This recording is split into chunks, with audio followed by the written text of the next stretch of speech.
Good evening, YouTube. This is Kaylin String coming at you with my regular Sunday night dinner.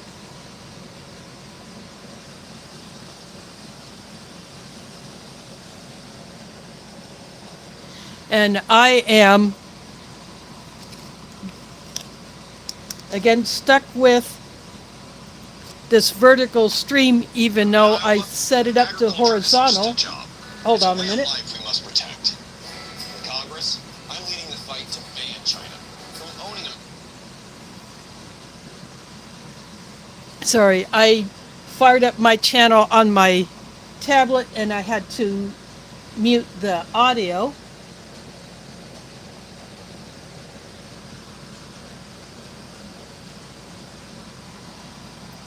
I put my channel up on my tablet so I can read the chat because I cannot read sideways. It's just too cumbersome to try to do that. So what I have is a lunch B-4.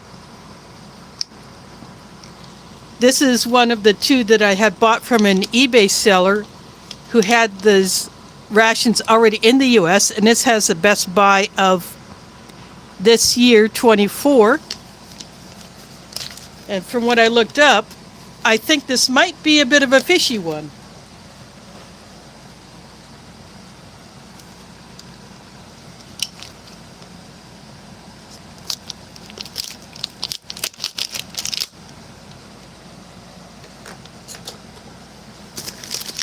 So I'm opening up the bag. And I'm hoping that there will not be as much of an issue with the fuel tabs as there was in the last one.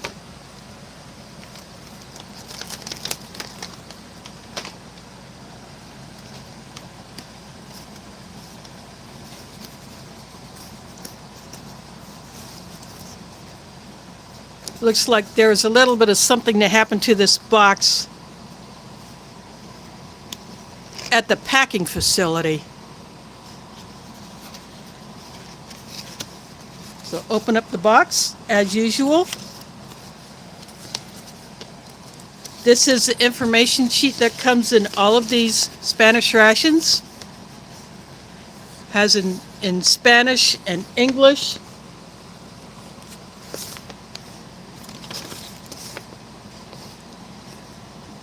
And some parts are also in French, because that is a NATO requirement that at least one of the languages has to be French. So I showed this in the B2.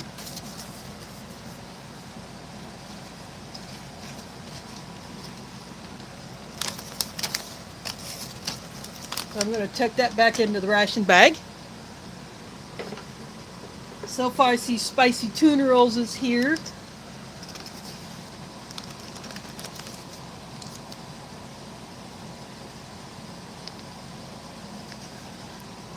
And here is the hand sanitizer packet.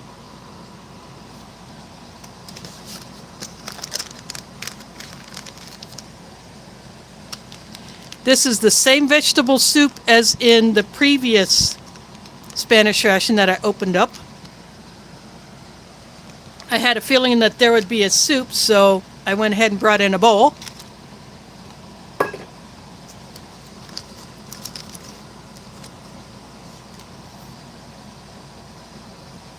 And this is the toothpaste packet. All these little items I will save. This is the single piece of gum.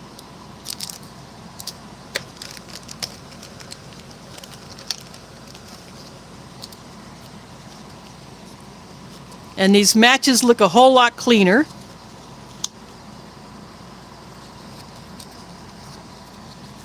So it appears that the fuel tabs in here did not get punctured. This time all three of them are connected together and they are all still sealed, so I'm happy to see that. And they tucked all of the isotonic powders, the vitamin C powders, behind the cans.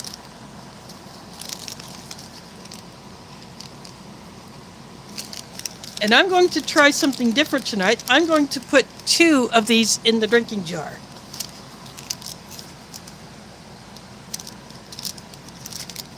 And the other 2 will remain set aside.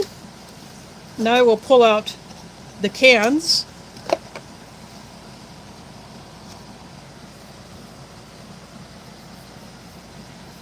This can looks in a little bit better condition than the meatballs with peas can.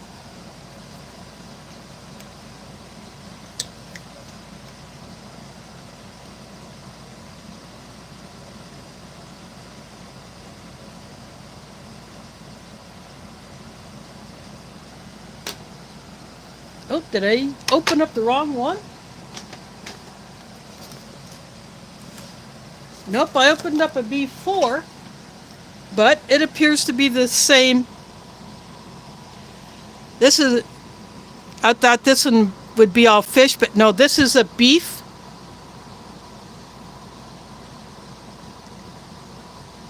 So it's a slightly different beef main. And the other large can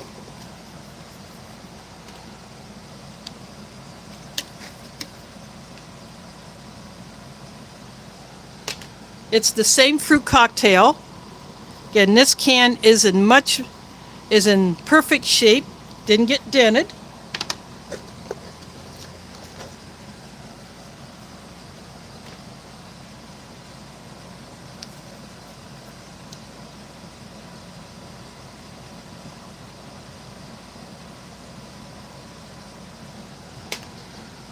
And this is the same pate as last time.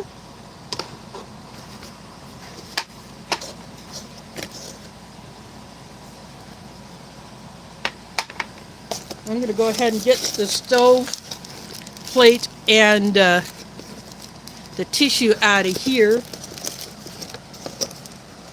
Show the 2 water purification tablets. So these unused items are going to go back into the box.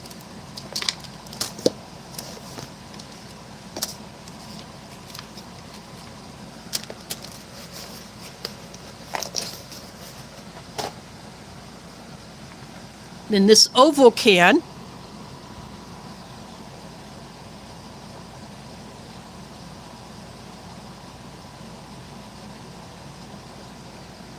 so this is tuna in here.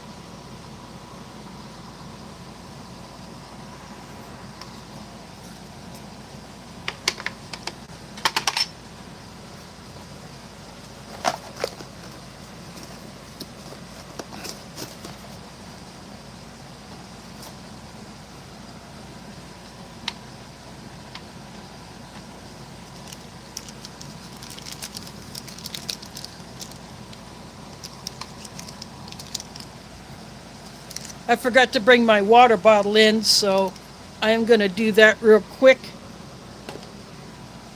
Again, no hot drink in here, but I decided to go ahead and get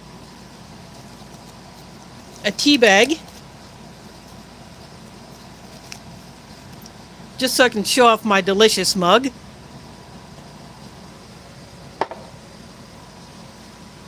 I'll be right back.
Joe Sumo is here. That's a name I have not seen before. Thanks for dropping in.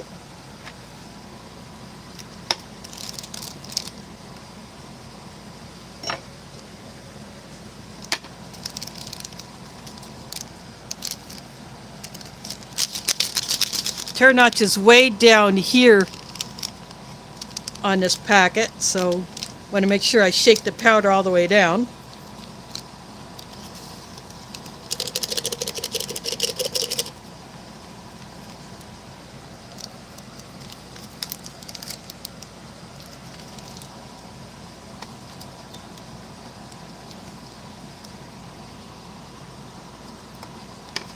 There's a slight yellowish tinge to this powder.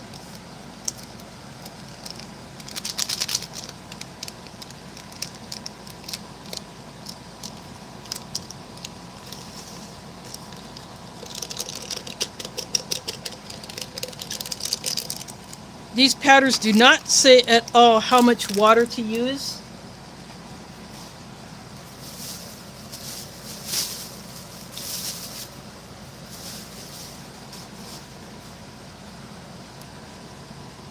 So that is 2 packets of powder in there. It may look slightly different just because of the lighting or the way my phone camera is working.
So I'm going to go ahead and empty the soup powder into the bowl.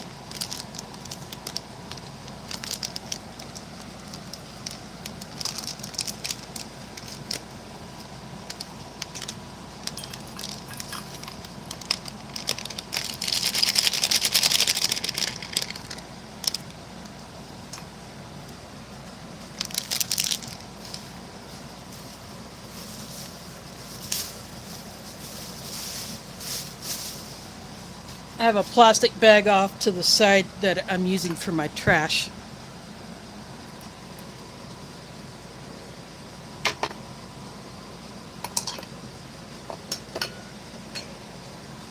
So I'm going to go take this can into the kitchen to start that heating up. And then I will come back with my kettle for my tea and the soup.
Last time I made this soup, it got thick over time, so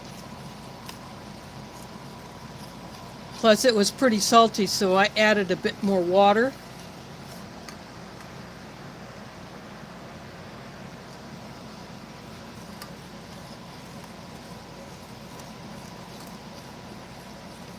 I'm going to go ahead and get the kettle back in the kitchen because I'm done with it.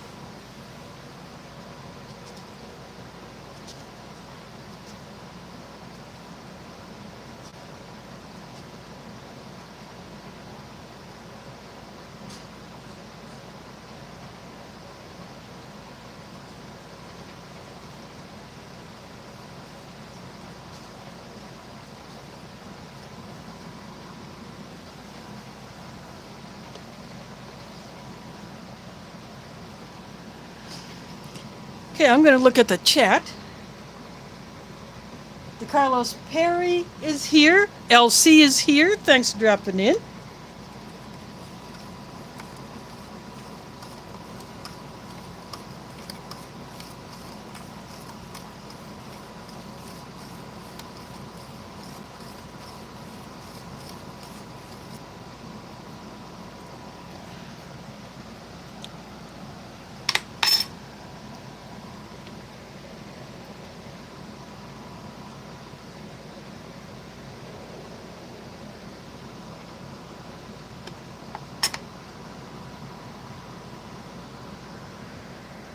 I'm going to put my soup back there.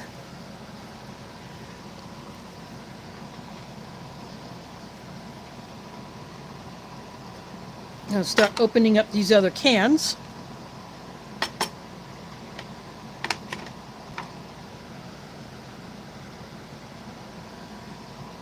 This is the fruit cocktail.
I'm going to open the pate. These cans do not, at least the larger cans, do not fit well in the spots where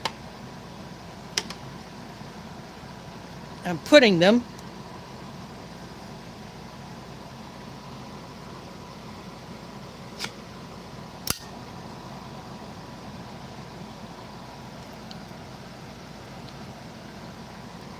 So there is the pate.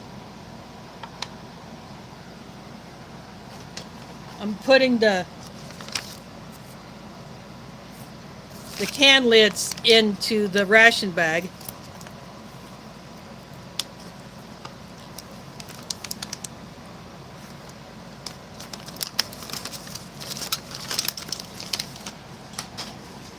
Again, for those that are just coming in, this is menu B-4. When I had looked this up online, I thought everything in this menu is going to be fish-based.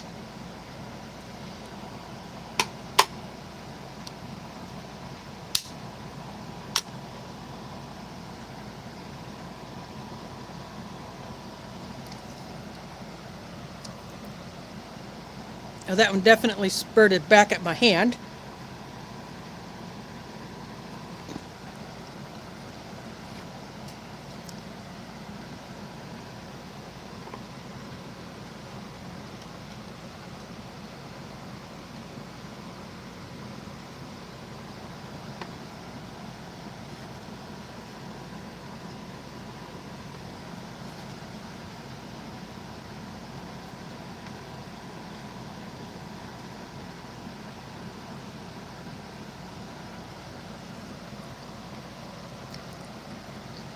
So this appears to be tuna in olive oil.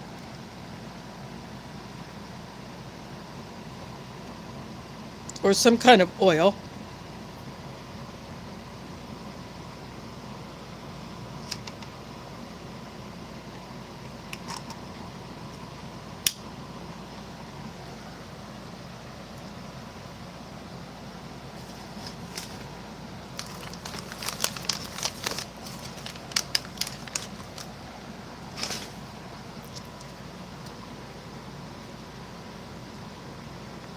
Mike Kreischer is here. Booger Butt is here.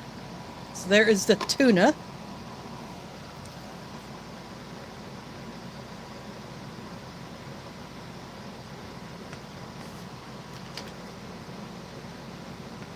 Mama Styles is here. Thanks for dropping in.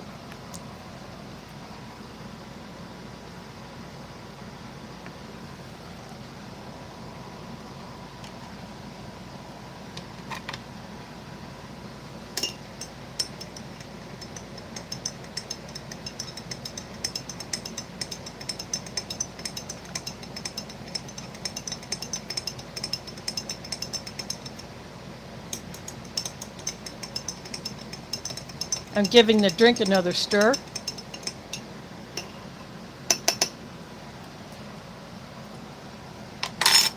I put 2 of the vitamin C drink powders in there.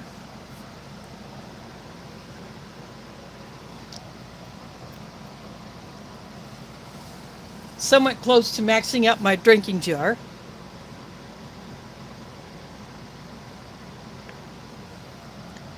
So again, got the beef pate here, got the tuna and oil, got the vegetable soup here. No hot drink options, so I have a tea bag.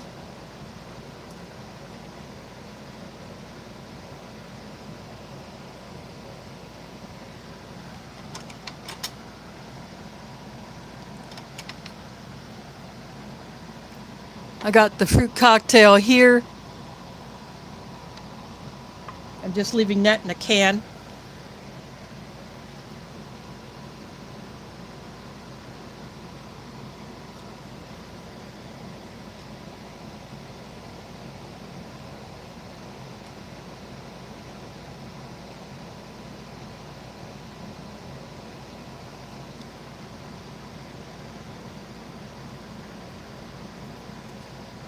Yeah, my tea bag squeezer.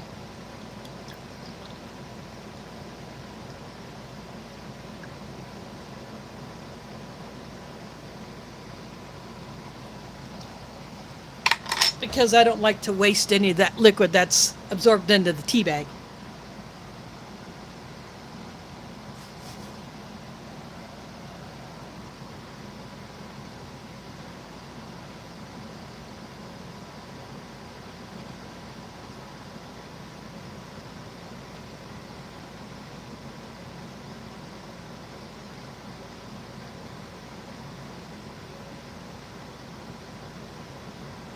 Oh, ouch. I saw what LC said, and then I had to look up and say, ooh, yeah, that has got to be some pain going on there.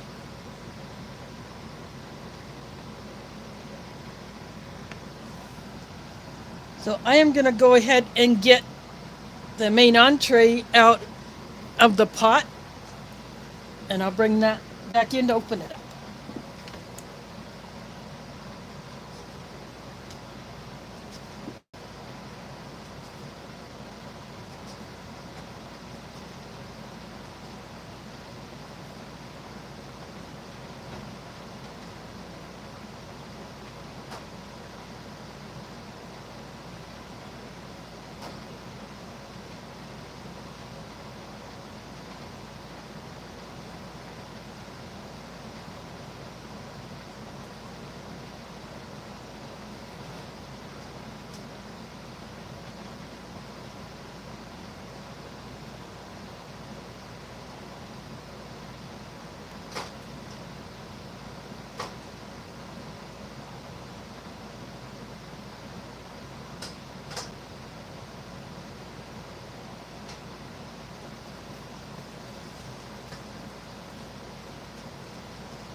I am back. I'm going to dry this off real quick.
Now that one's spurted.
I brought another paper towel in here just in case it got a little messy.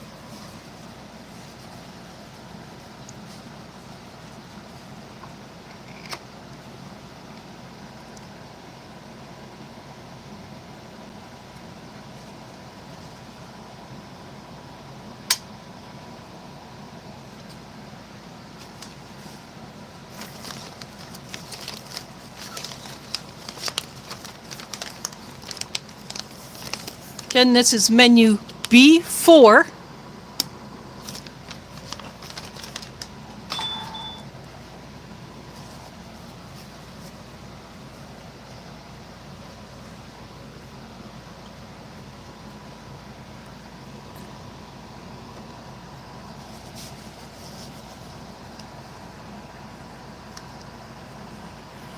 I'm going to go ahead and dump this one out of here.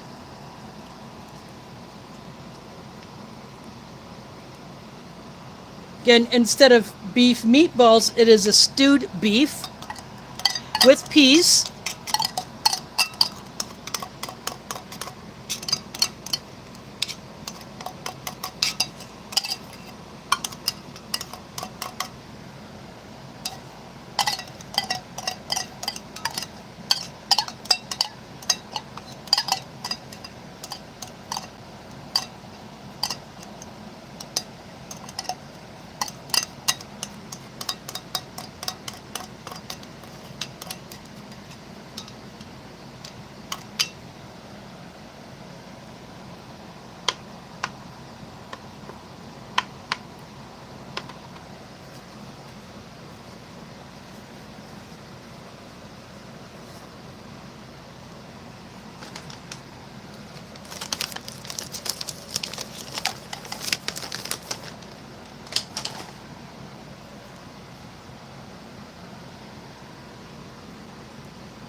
Took by V. Thanks for dropping in. I see took in other chats. So this is a first time here. So thanks for checking out one of these ration reviews.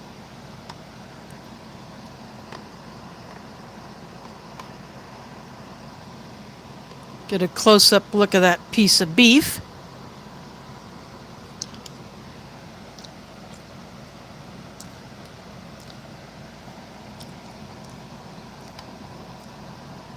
There's definitely beef fat present here. Here's a look at the peas.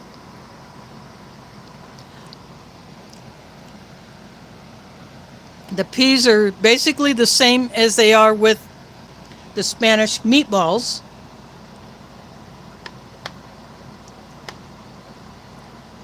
Except this beef is not as processed, but a lot of the fat has been left in. And no crackers or biscuits for the pate.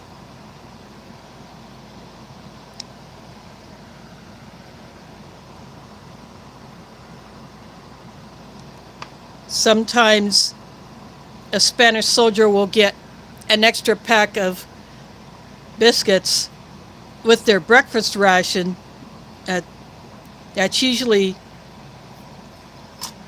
about as long as this bowl is wide. I've had one of those packs before. And then they would keep that throughout the day and maybe incorporate those either as a snack between meals or eat them with the other meals if they do not already have biscuits with them, because most of the time the breakfast ration is biscuits and jam. I was hoping to get a Spanish breakfast ration, but the seller substituted a Norwegian Arctic field ration breakfast instead.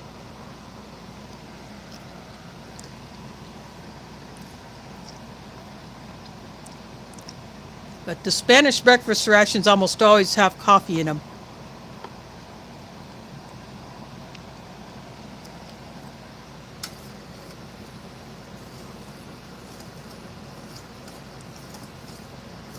I'm just stirring the soup again. It has started to thicken up, but not like it did before, because I added more water at the start.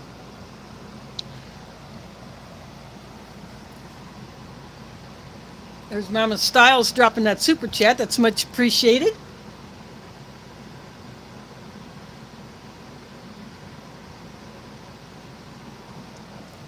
I got this particular ration and the halal marked B2 from a seller on eBay. These are two random lots. I did not know what menus would be sent, and then when I ordered from Emery Mountain, I specifically ordered the B2, and sure enough, it was also marked halal. So because I've already reviewed that one, I'm just going to save that one either for personal enjoyment or, maybe break it apart. Just take everything out of the ration box so I can have some other things for other videos or other streams.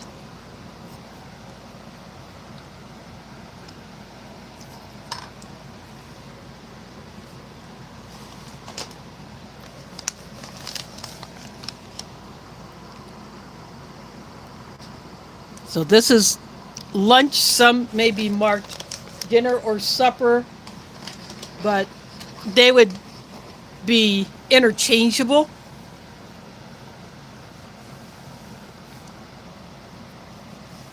Probably just like the old Canadian IMPs that were specifically labeled as lunch or supper or dinner.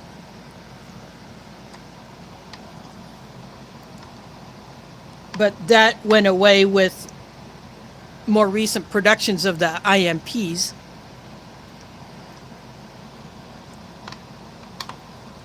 But the Spanish still label as breakfast, lunch, and dinner or supper.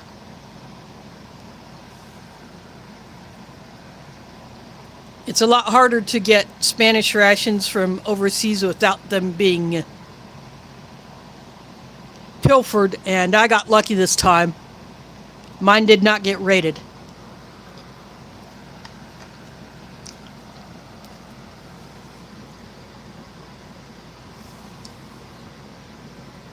There is Jimmy James in the house. Thanks for dropping in. Got the Spanish B-4 going. Similar components to the B-2.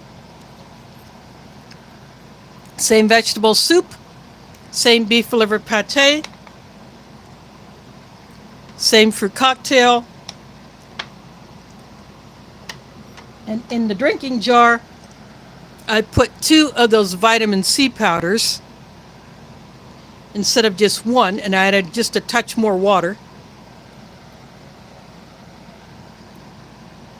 Make it a little bit stronger so I can actually get the flavor of it, because I do like to mix these drinks a little bit stronger.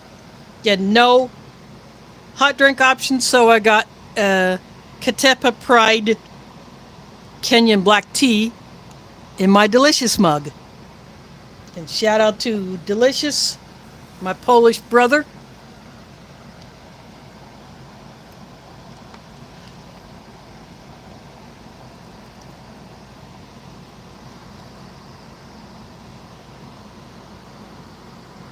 Here's what the pate looks like.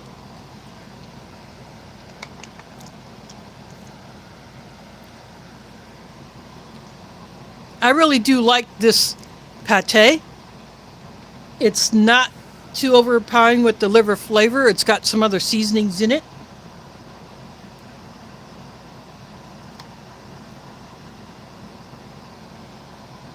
Kind of round out that flavor.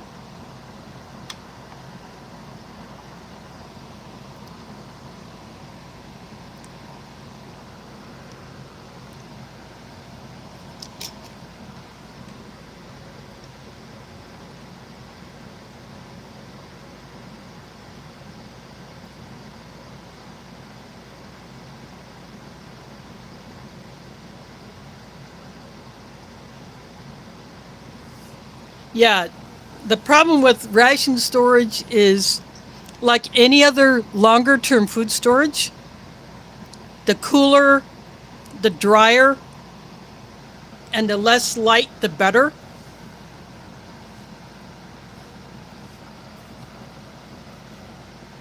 Sometimes that can be a little bit more difficult depending on where you live. For instance, my bedroom has the windows covered all the time, so not much light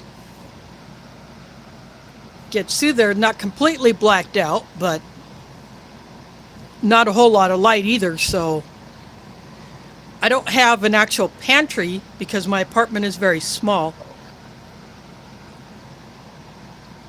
But I have food stashed in there. I got some here in my living room.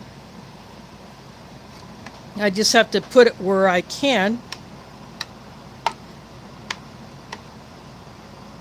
Most of my dry food is in buckets, in Mylar bags, some in vacuum seal, like food saver bags.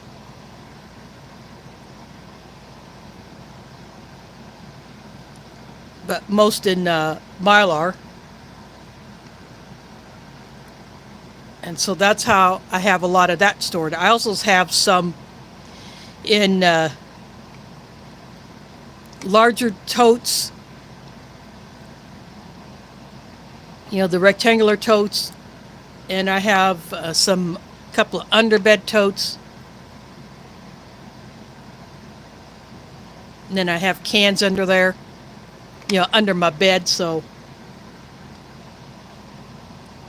you have to get very creative with your space when you're storing food in a small apartment.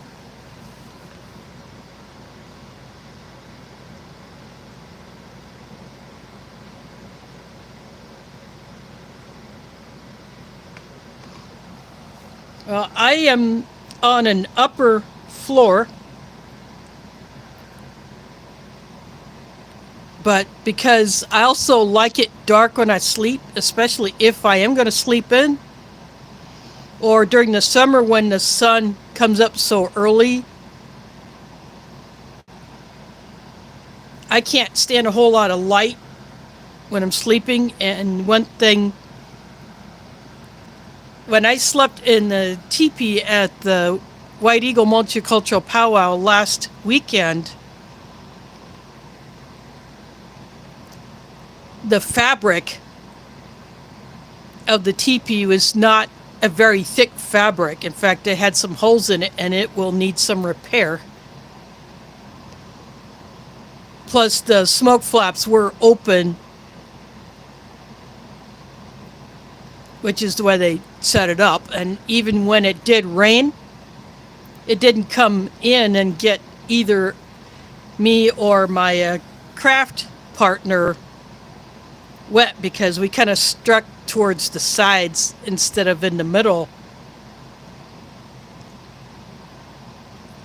But it wasn't such a heavy rain, but it rained a good amount, which definitely cooled it down Saturday, and it took care of the bug problem for the most part. I mean, Friday night, we just got ate up bad.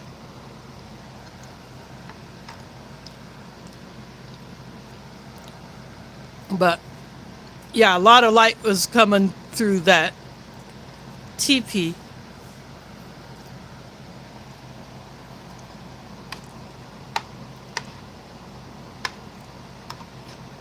So I just covered my head up with my sleeping bag just to keep the light out until it was actually time to get up and get ready to go to the kitchen area to get breakfast.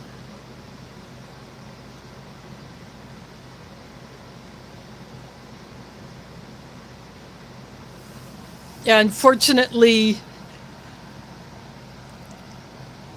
mosquito netting for teepee, I have not seen that or heard of it, but I'm sure it could be made. But Friday night, the bugs just came on so fast, there was just no time to go after the bug spray. But Saturday, I did put my bug spray out in the craft area for anyone who wanted to use it, and some did. Plus, I used it myself at night. You know, and I was changing into what I was going to sleep in. I put bug spray on before I put my pajamas on. But I'll tell you, I was itching so much. I got into my sting relief wipes. I used 4 of those Saturday morning.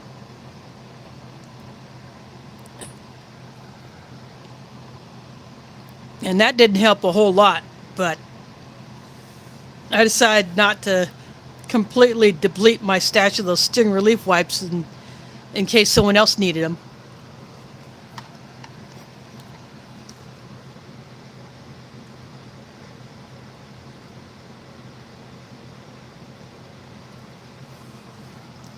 Yeah, I have a bug net, but it's to put over a hammock.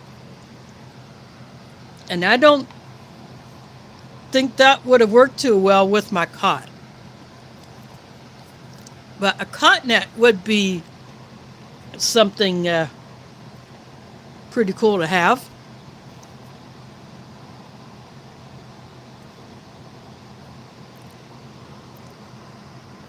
Now this is like a white tuna.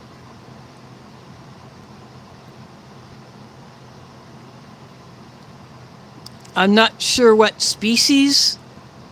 There it's pink, but I guess, you know, the canning process probably did make the top of it look a little white. But instead of finely processed, it's just larger chunks of the meat put into the can with the oil.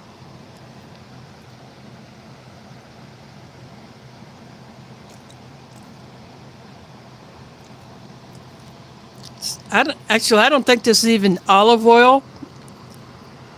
Let's see. Yeah.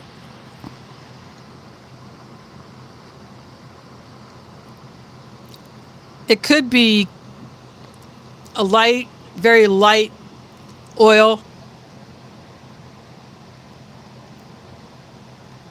Probably what we would call canola oil.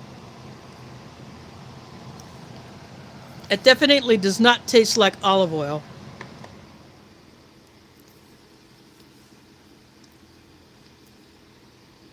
But the tuna itself, yeah, it's still quality tuna. Not the overly processed stuff like we get here.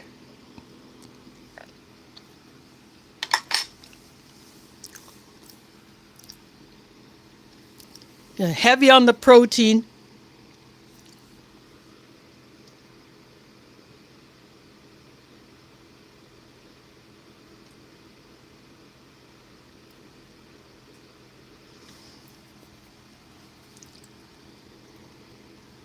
Yeah, unfortunately, that is the case. You have to look for tuna in olive oil if you want tuna in oil.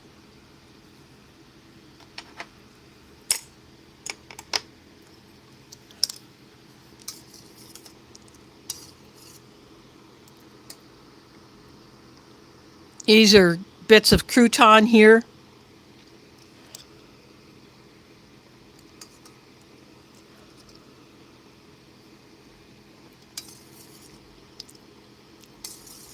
There's some herbs, bits of onion, typical vegetable flavored soup.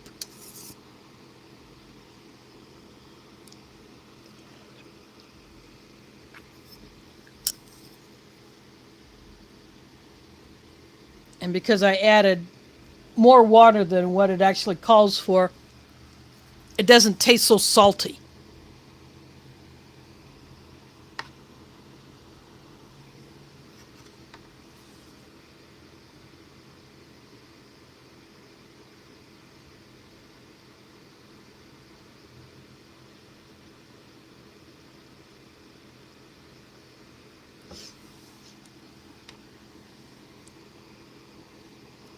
Certain fermented things I avoid also. I don't eat sauerkraut because I'll just say I had an issue with it. My school had it when I was a kid, and yeah, I'll just say I had an issue with it, and I've never eaten sauerkraut since. I will eat kimchi. In fact, when we used to have a Korean restaurant here in Des Moines, every time I went in there, regardless of what else I ordered, I always got me a serving of kimchi because it was just that good.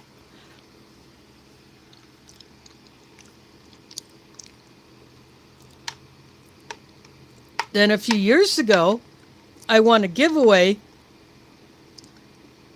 from another local YouTuber here, Jack, who with her wife Brenda, their channel used to be called ALK Foraging and Adventures, but now they call it ALK Urban Homestead because they have gotten more into the homesteading type stuff.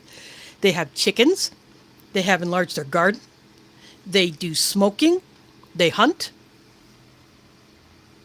they fish, they can, they dehydrate, and they freeze dry. And because Tack is Asian, she brings a lot of the Asian flavors in. In fact,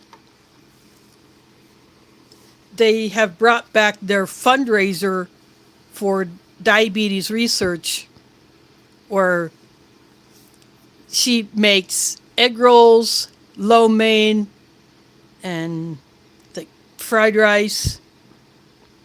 And she took orders up until, I think, a week ago, maybe a week and a half ago.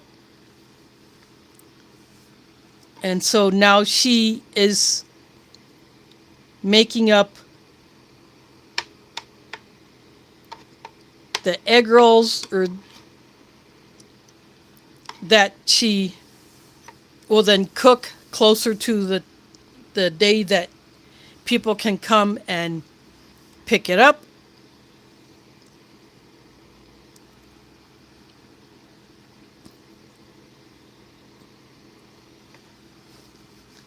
So my mom has now become Facebook friends with her, and so she had ordered some.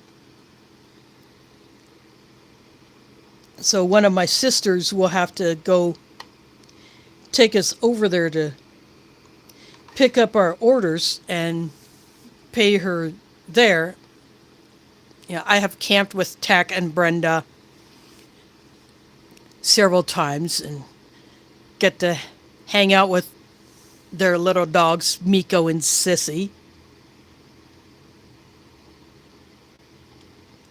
But all the money that they get from the sales of this deliciousness will be donated to an organization that does research into diabetes. She is diabetic. She's one of several diabetics I personally know.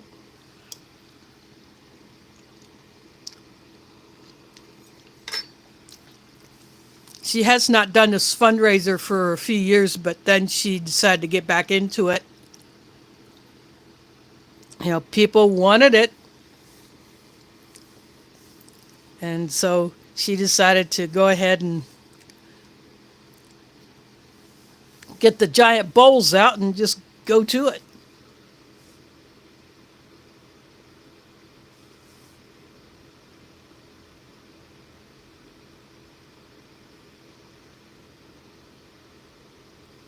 Yeah, I've had things sent from Canada before, and it takes a coon's age.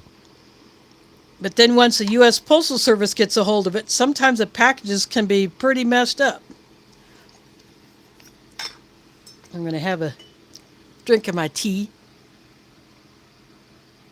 This is my last bag of Ketepa Pride tea, so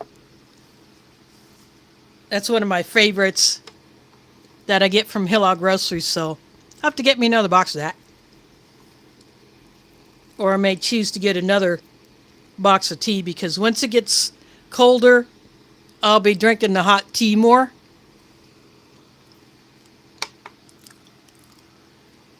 I'm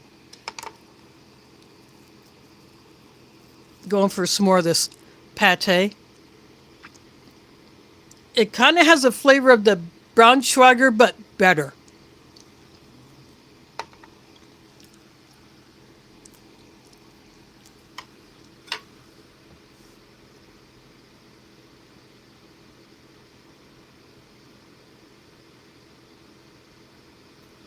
Yeah, you would, but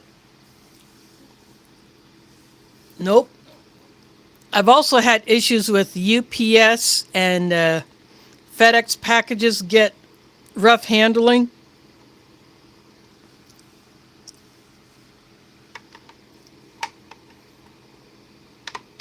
And of course, my toothpaste package that I got earlier this month, which I should have gotten towards the beginning of the month, it bounced around Pennsylvania for several days before it finally got sent west. In fact, it had bounced around between 4 different towns, like 4 times. You know, you go to Pittsburgh from where it first came into the U.S., and then it'll go to another town in Pennsylvania, back to Pittsburgh, back to the same town in Pennsylvania, back to Pittsburgh, and then it'd go to a different town in Pennsylvania, back to Pittsburgh, then another town in Pennsylvania, then back to Pittsburgh, and then finally it went to Illinois, and then on here to Iowa.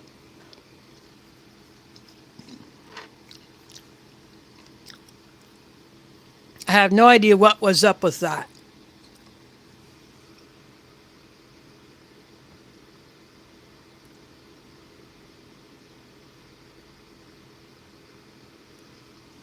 Yeah, I have only sent packages to Canada, I think, 3 times. And I could ship to Australia for the same amount of money as it was to ship the same size package, same weight to Canada.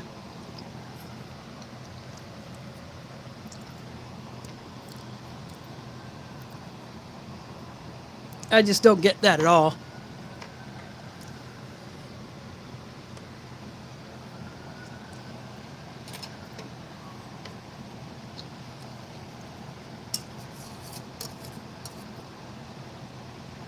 Gonna eat some more of this soup.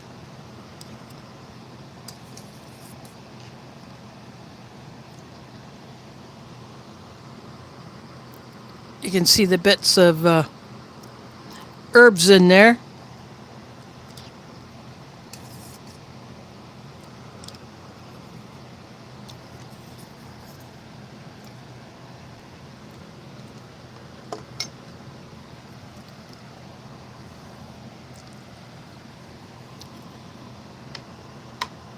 Yeah, that soup is something else I would want to have some crackers with, or a piece of bread to dunk in it.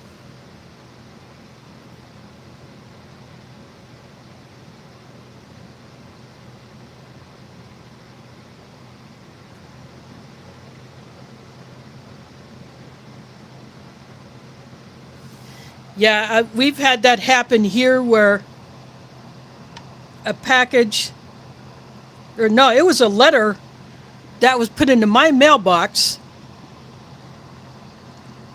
that was addressed to a person in a neighboring building that's not even part of my apartment property. And because I don't have access to that building, I couldn't just hand deliver it. And in my envelope got sent to that person, so I had to contact the post office and say, someone messed up here because I do not have access to this property. I cannot hand deliver it. And so I put it in the out slot where outgoing mail comes, and then that mail carrier had to go up to the person who got my mail and say, you got someone's mail, you got someone else's mail, and so I need to switch.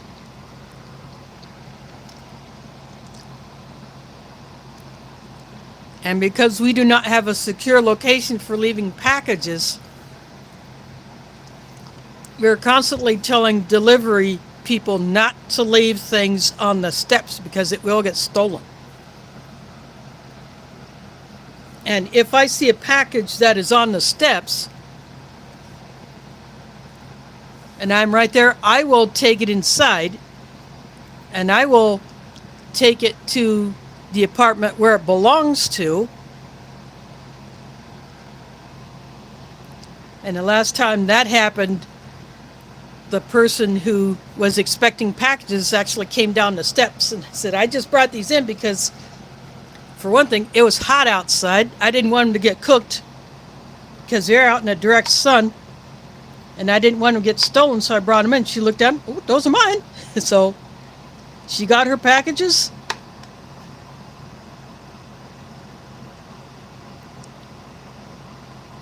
Rather than have them get stolen or the contents get cooked because it was so hot outside.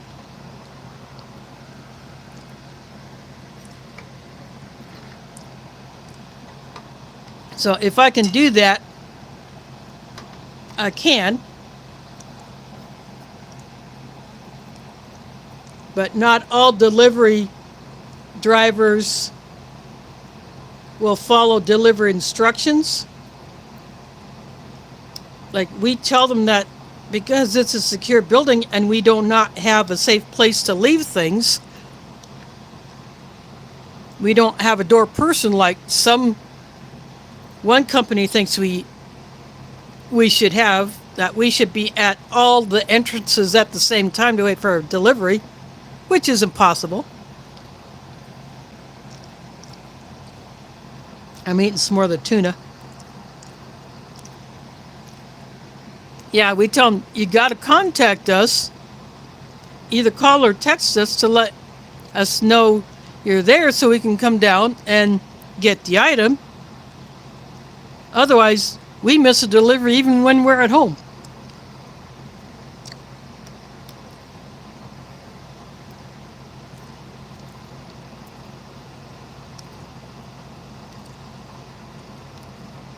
But UPS, I have diverted all of my packages to an access point.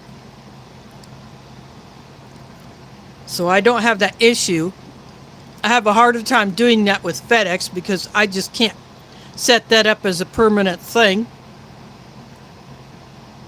I can try to request a package go to a FedEx office, which here in town used to be known as Kinko's. Then FedEx took the Kinko's chain over. Now it became FedEx office. So sometimes I can get a package diverted over there. Sometimes not.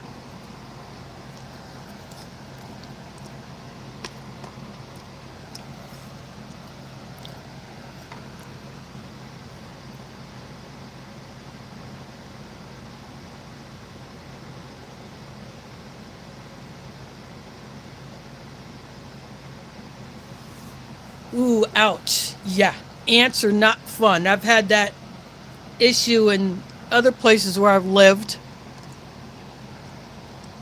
And we've had to deal with them in the mosque because it's just easy to get in.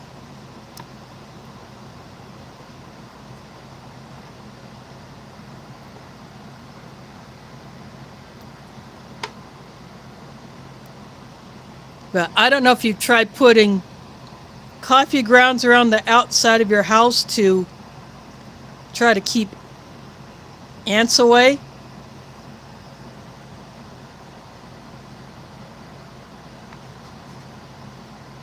You haven't tried that, that might be worth a shot.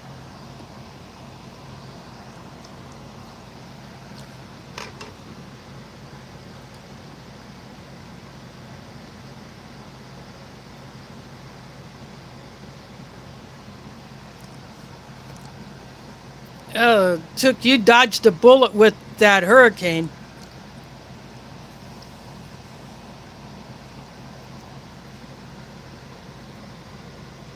Yeah, I think you got some nasty ants down there from what I've heard. I think you got fire ants down there.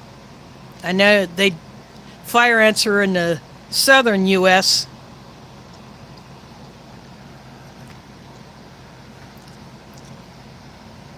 I'm glad I don't have to deal with those up here in Iowa.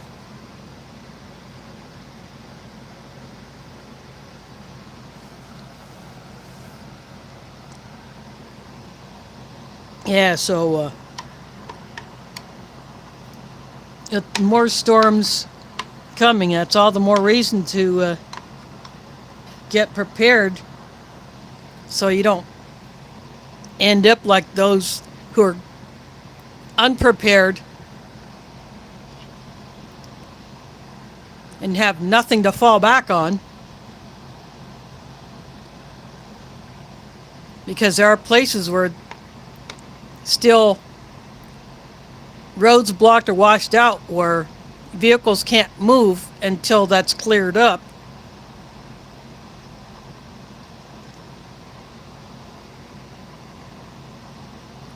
And with power outages and communication still out, getting assistance of any kind is difficult.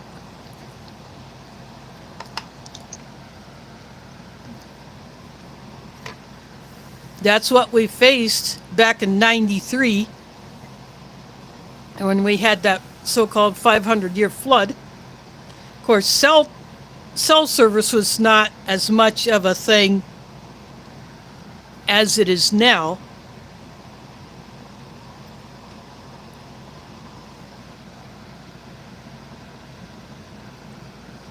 Most people still had landlines plus the cell phones. The early, like second generation cell phones. I did not have the huge brick, but I did have the ones that, like a couple of versions after those.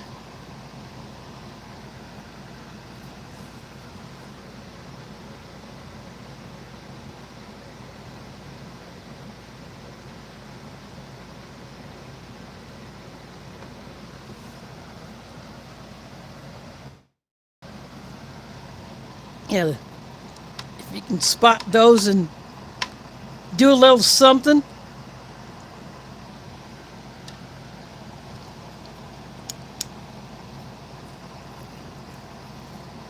Yeah, ahead of time before they do become a problem.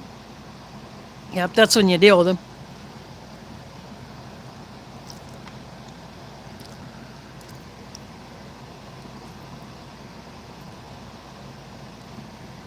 I saw something on online news yesterday about something called no-see-ums. That just refers to really small bugs that fly around. You hear them more than you see them. Hence the term no-see-um. But they're smaller than mosquitoes. About the size of really small ants or fleas. And they are annoying as heck. That's probably what was driving us nuts at the powwow Friday evening into Saturday.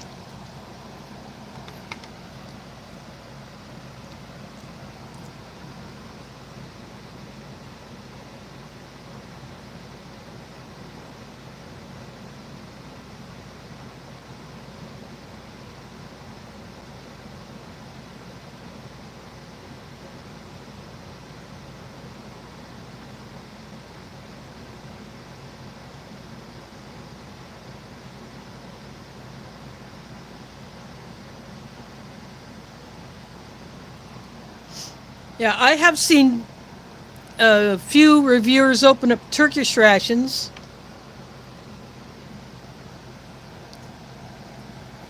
And I think there was even an Israeli ration that either Steve 1989 opened up or Sean of the Ration Museum had. Plus, he had some sent in by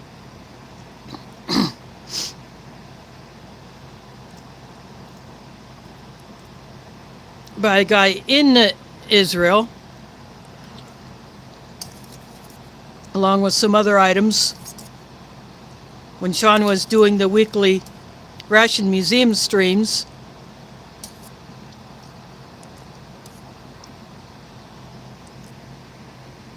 Yeah, I actually have some cans of hummus in my stash.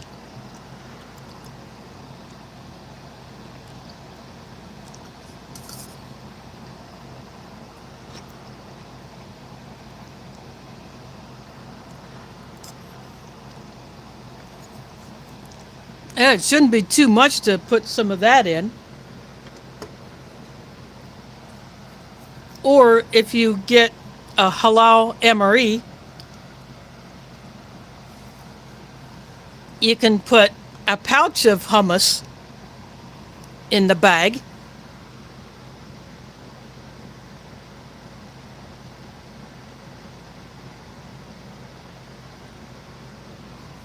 Yeah, I remember that one. It had olives in it. It had dates. I think that was the multi-person ration. I think it was a 10 person or 20. I don't remember what the size of that one was. That had the hummus in it. Or could have been a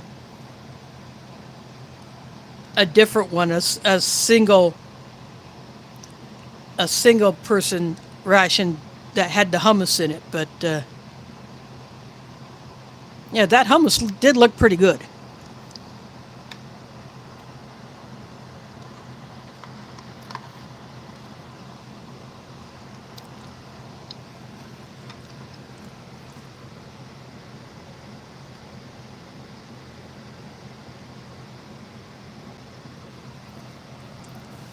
Yeah, halva would be another thing that could easily go into a ration.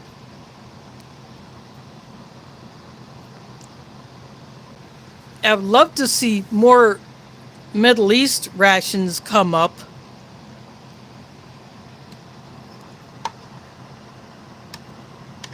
If you had gotten a hold of rations from United Arab Emirates or UAE,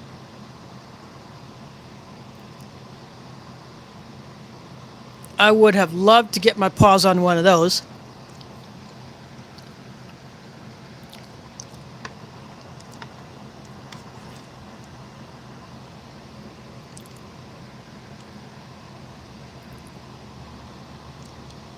Or even just to see videos of rations from, say, Pakistan or Saudi Arabia or Kuwait or, yeah. I, I think there have been a couple of Moroccan rations show up in video.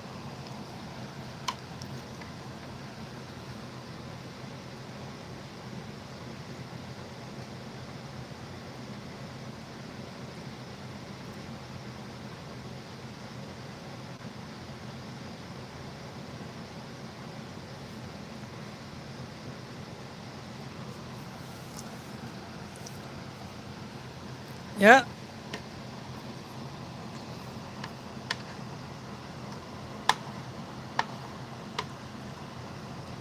There is a shelf stable flatbread that can be found in either U.S. MREs or First Strike rations or maybe in an MCW or something like that.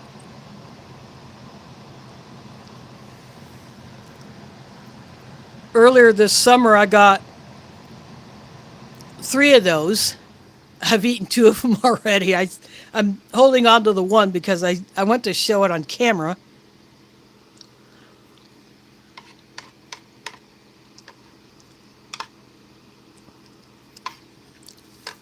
But I may get some more of those. You know, those flatbreads are a little bit better than the wheat snack bread.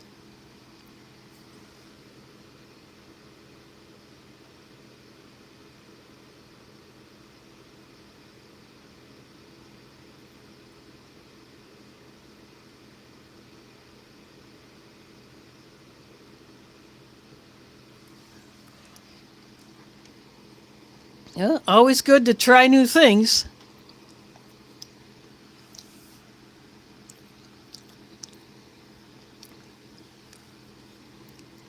Until I started attending the mosque that I go to,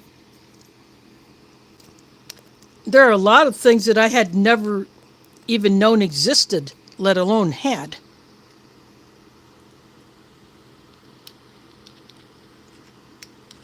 You know, like biryani or different things that people from Malaysia would have, or you know, since we have members who come from numerous countries, either came here or they are children of immigrants, they have so many things that just are just absolutely awesome.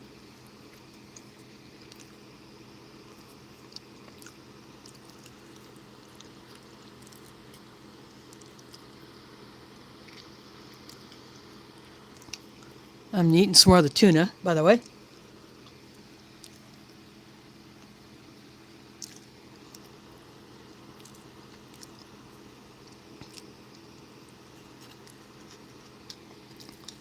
I've had freshly made falafel.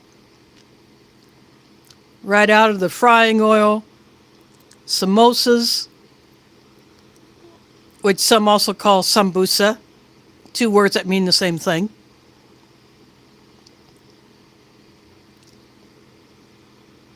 I'd never had those before. Those are highly dangerous. They can be addictive.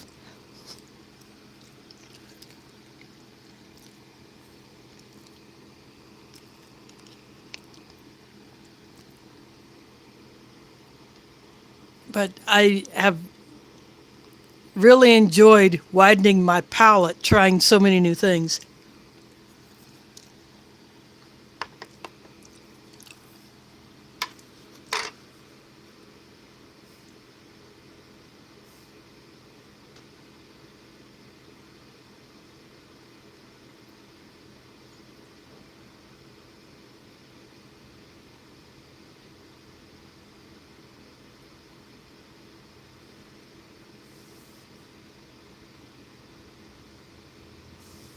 Oh, yeah. Freshly made falafel, hot out of the frying oil. That's really good too.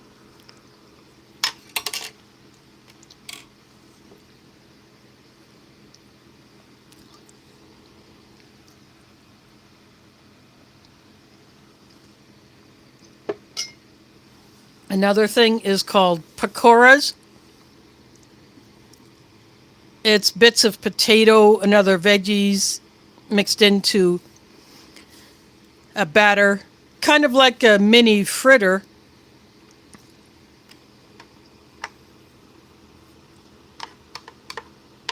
Freshly made, those are really good too. We got several members of the mosque who make some really, really good pakoras.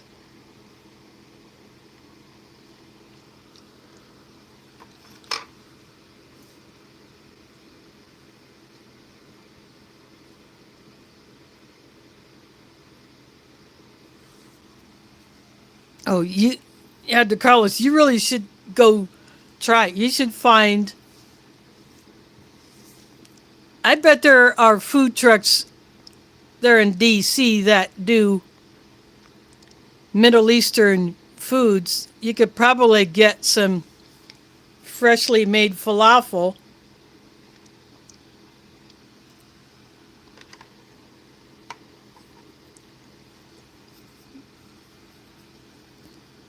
It's a mixture of, you know,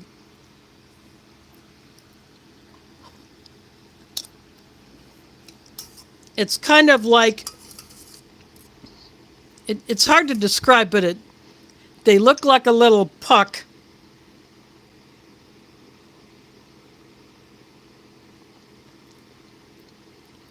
And they can have some, I don't know all the ingredients. I'd have to get a box of a falafel mix.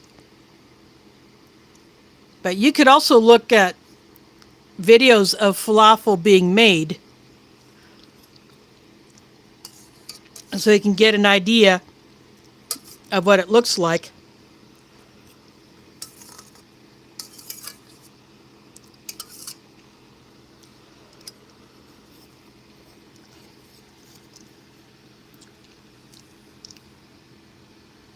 But sometimes the inside of the falafel can have a bit of a greenish hue to it because of the ingredients.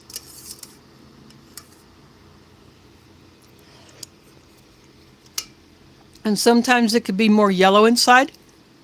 It just depends on the recipe, what's included in it.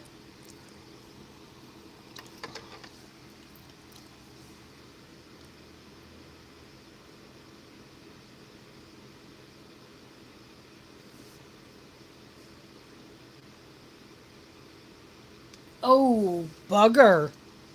That's probably why we haven't seen anything from him in a while.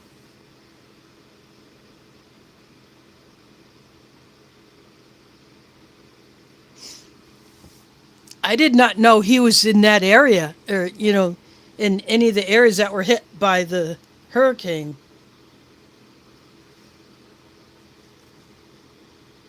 I don't know. I was always thinking he was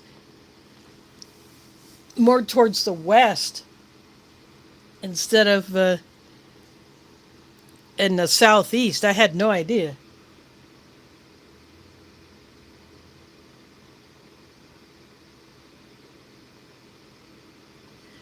Yeah, chickpeas and tahini or sesame paste. That is the base of hummus. And then other ingredients can be added to it for different flavors.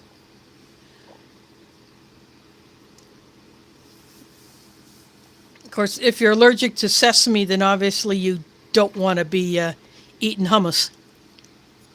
Unless you can find a substitute for the sesame. And I know some people who cannot eat sesame.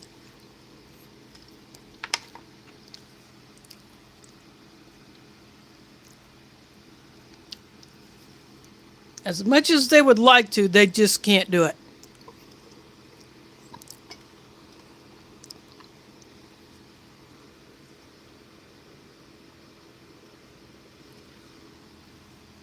Yeah, but like the hummus, it is ground into a flour or maybe like a chickpea meal or something like that. Or if they're cooked chickpeas, it's pureed.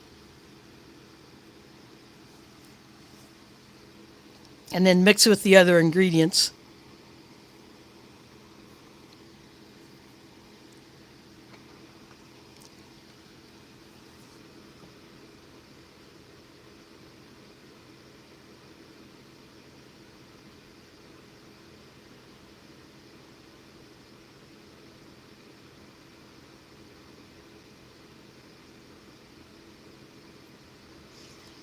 I've never had hummus with beet in it.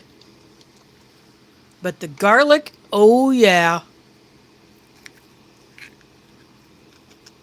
That would definitely have to be good.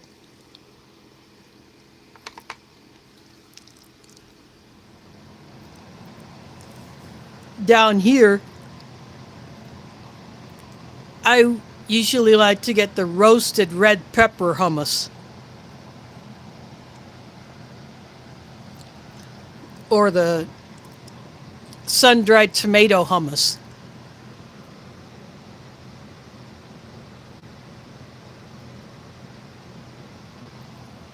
But I've never had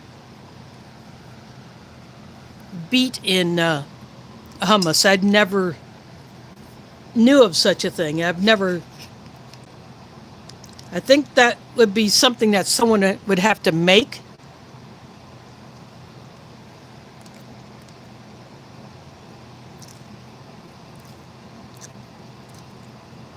I have never heard of that being mass produced. I'm back into the tuna again.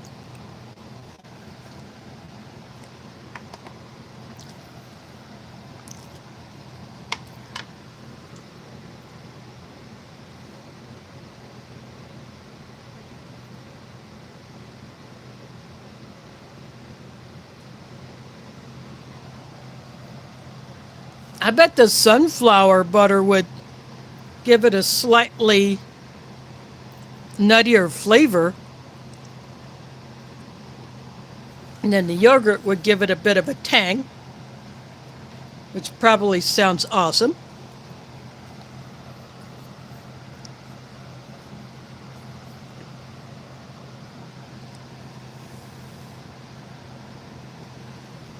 So the one guy I know here who cannot eat sesame would probably enjoy that.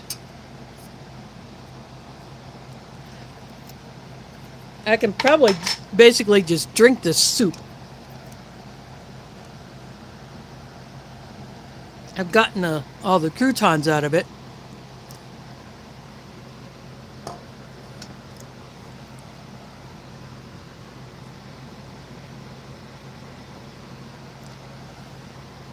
Yeah, that would be a good option for anyone who cannot eat sesame or anything like it. Or if you just want something a little different.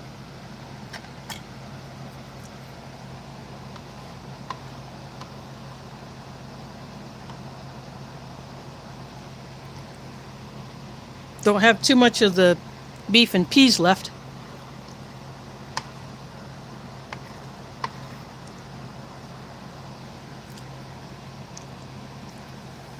It would have been nice if there was actually more beef and peas in here. Or if the sauce was more of a gravy.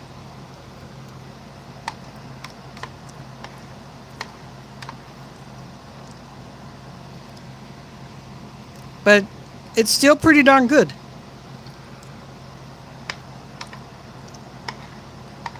I can't remember if I've had this particular menu before.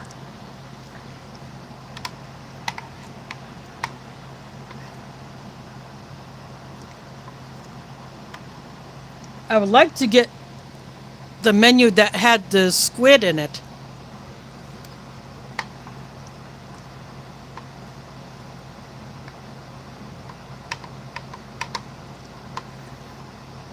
I think that one might be a bit hard to get, though.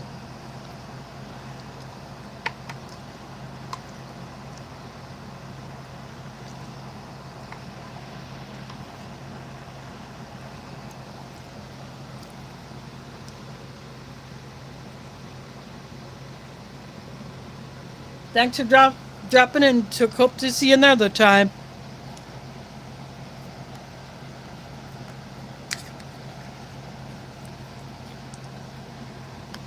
Going back for more of this pate.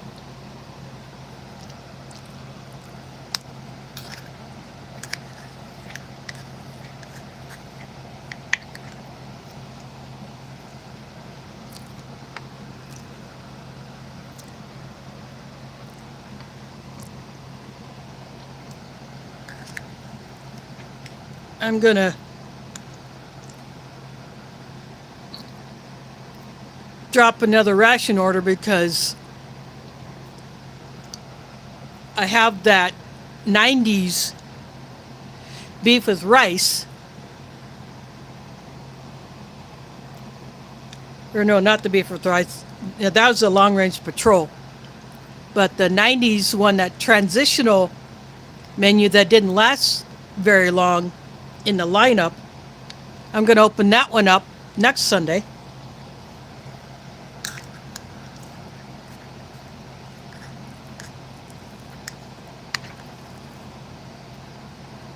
And that Emery that just has the white chicken chunks, I'm not going to bother reviewing that one.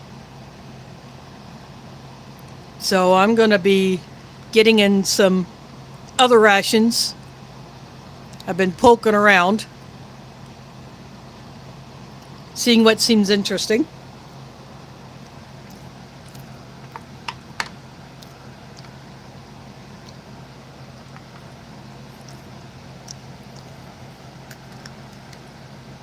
There are some IMPs that are located here in the US I've been looking at on eBay. I may pop for one of those. I might get some MCWs as well.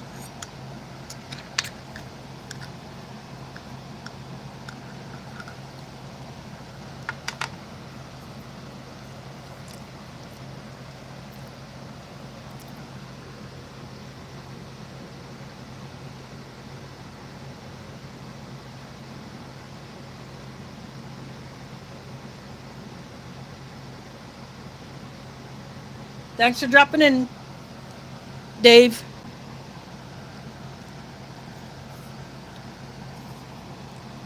Yeah, LJ has school tomorrow, so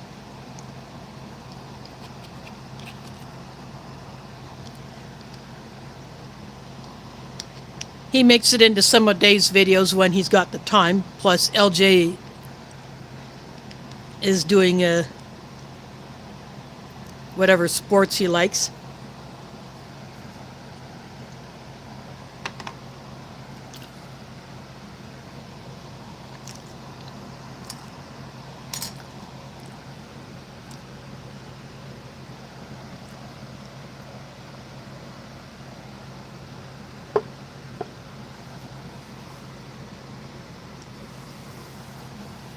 if Mike Kreischer has any mystery boxes left, I wouldn't mind getting my paws on one of those.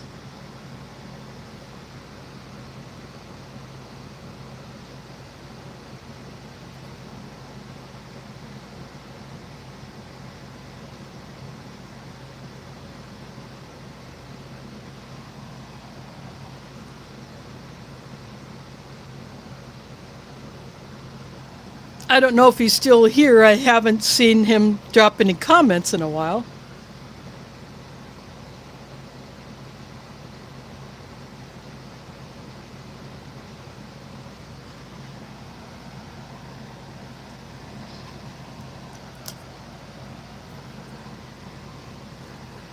Elsie, that probably sounds similar to one that has only recently become another national holiday down here, but has been either officially recognized in some states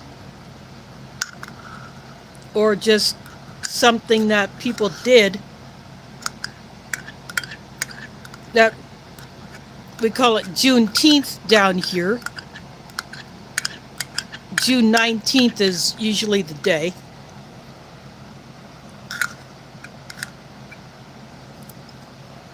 So it may not have the same focus as your Truth and Reconciliation, but it applies to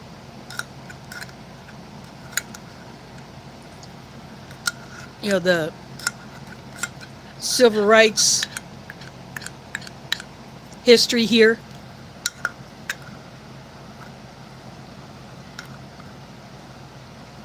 And the impact of slavery that we've had here.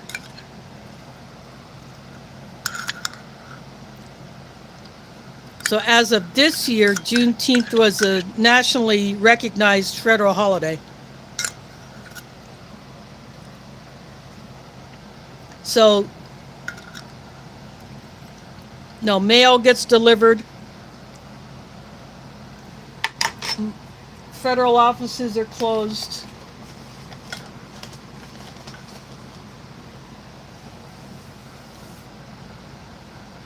And most banks will be closed.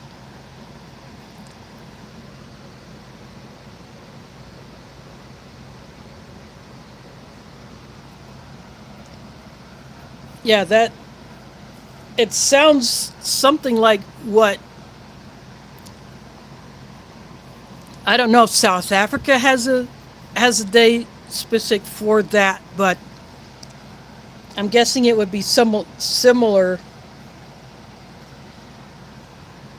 But it would be nice to have that here, since the same kind of stuff happened to the indigenous people here in the U.S.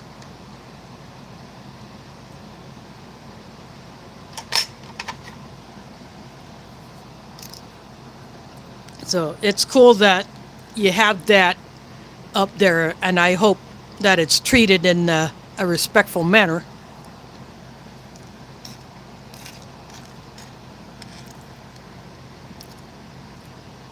And not overly commercialized.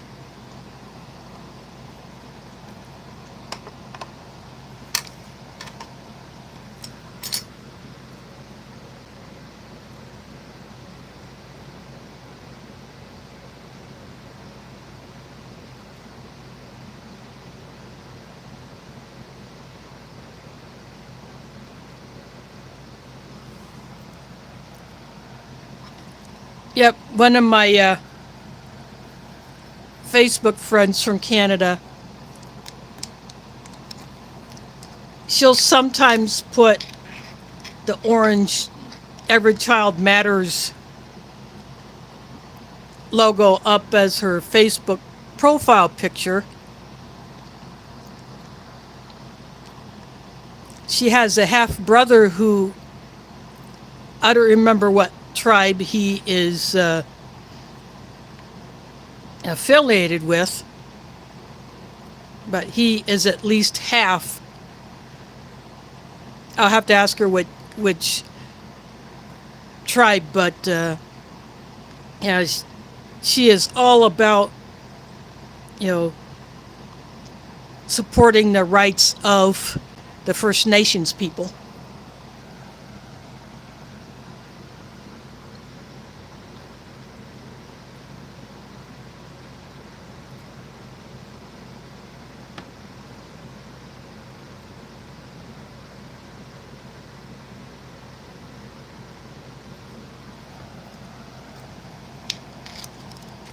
And of course, even though I am not Indigenous myself, because I have chosen to be a part of the White Eagle Multicultural Powwow, not only just doing the kids crafts, but actually joined the organizing and planning committee last November when I presented a collapsible wagon for them to use. And turns out they had been thinking about getting one. And then I contacted the chairperson and said, I got an extra wagon. I only need one. I want you to have the other one. So she picked me up, picked up the box with the wagon in it. This is my presentation to you guys, a donation to make moving things around easier, not only for the powwow, but any other event you might do. And so it gets used. And then I take my wagon and not only use it to haul my stuff from the car to the handprint teepee and the kids' craft area, but my crafting partner, who's also my driver for the weekend, she uses it, and then a couple other people used it to move things around, and so having the wagons there is a definite help.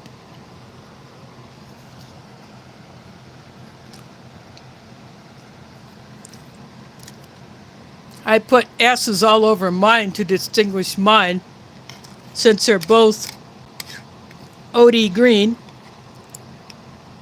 You know, that way mine does not get mixed up with the other one that I donated to the powwow committee. But they both get used and during the weekend, and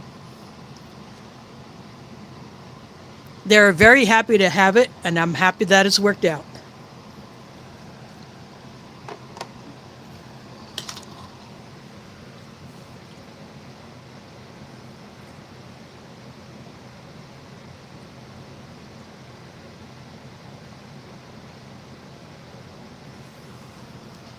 Oh, well, see, that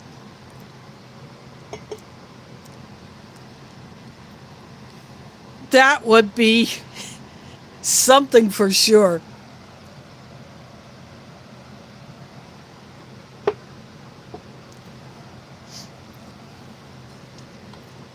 But don't be surprised if someone actually tries to squeeze them to get a noise to be produced. Yeah, I'm drinking the soup. Because why not?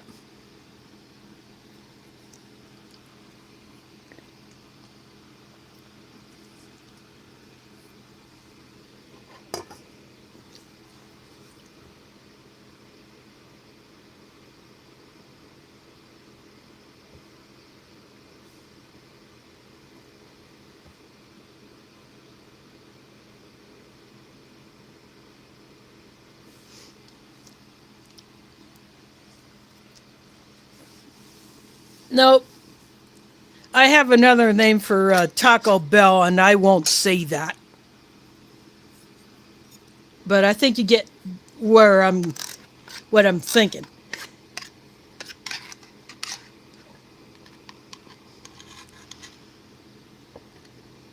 Yeah, I don't bother with that place. Now I'm with other people and they get it. Yeah, I'll eat it, but it won't be my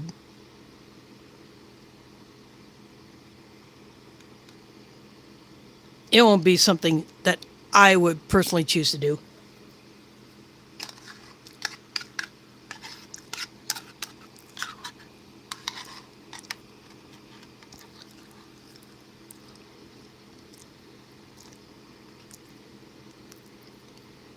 I would rather eat a chicken burrito bowl MRE or a taco filling MRE.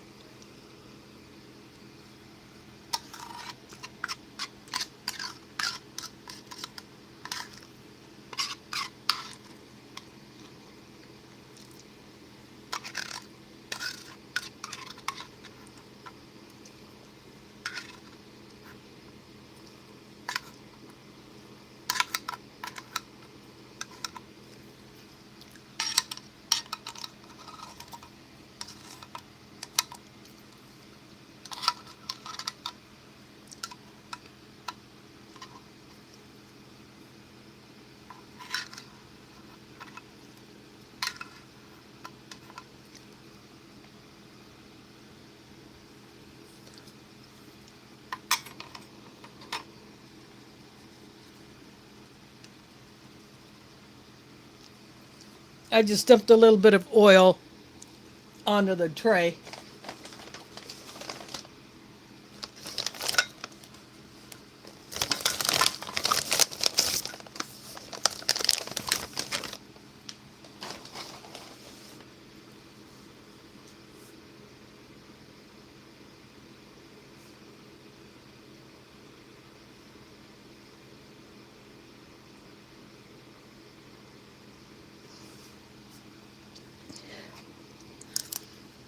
Yeah, lazy fish. I'm getting into the fruit cocktail. There's one piece of cherry.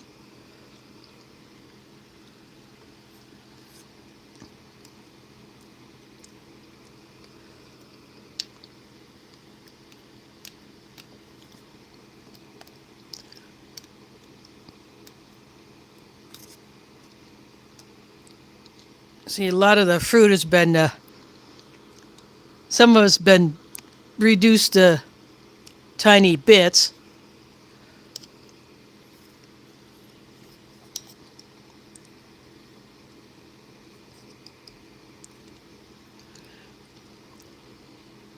Since this one had a best buy date of 24, I'm assuming this one was probably produced in 21 or 22.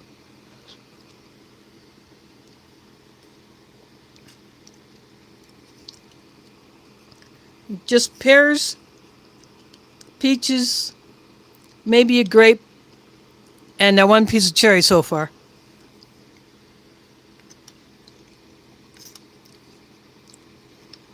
There's another little piece of cherry.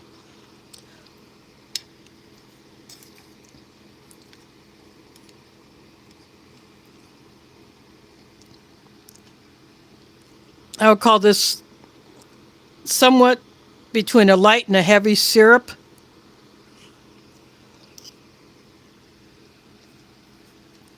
But not too overly sweet.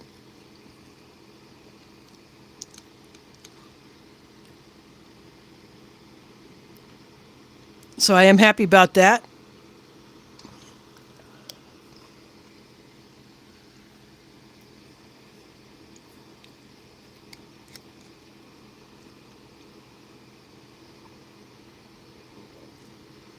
Yeah, the fruit does look a little bit darker than a fruit cocktail that we just freshly canned. And you go get it from a store and it's a lot lighter in color.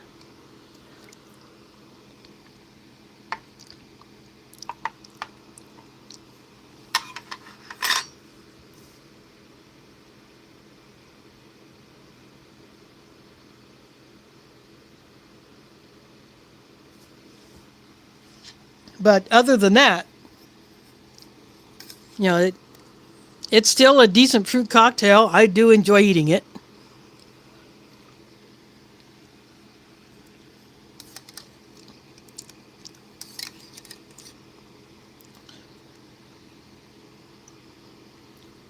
This is something that could make its way into U.S. rations very easily.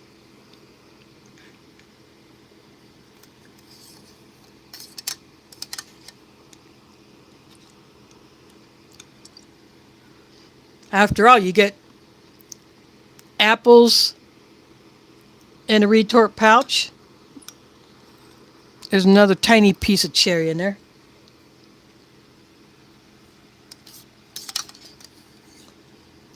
The spiced apples basically taste like apple pie filling.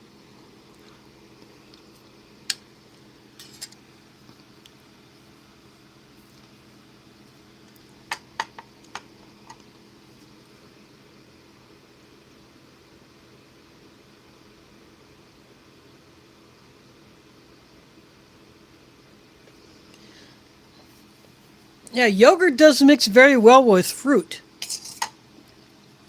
Sometimes during Ramadan,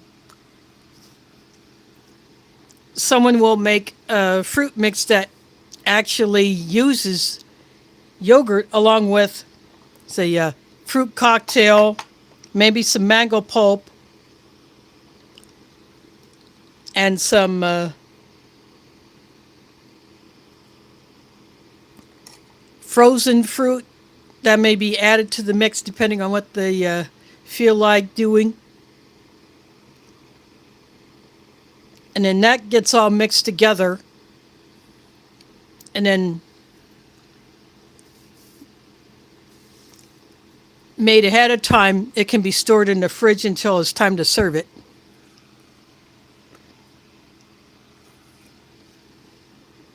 Going back to the soup.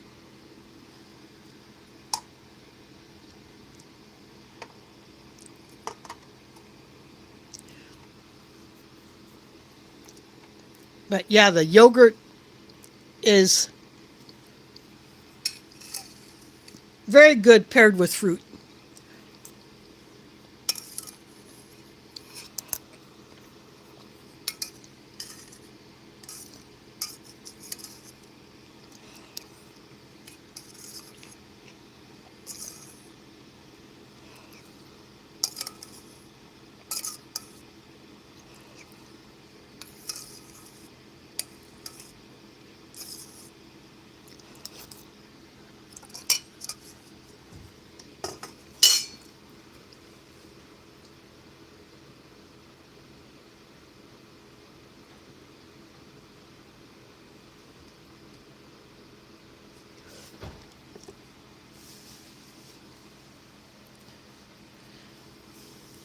Well, you have part of a tzatziki there, LC, with the cucumbers. When I worked at a Greek restaurant, we used sour cream instead of yogurt for the tzatziki, but we had great cucumbers, put it into a big bucket of the sour cream, throw in a bunch of lemon juice and some dill, and mix that all up. Then we'd have enough tzatziki for a week. So every Monday morning when I worked at this restaurant, I would make a fresh bucket of tzatziki that we had used throughout the week.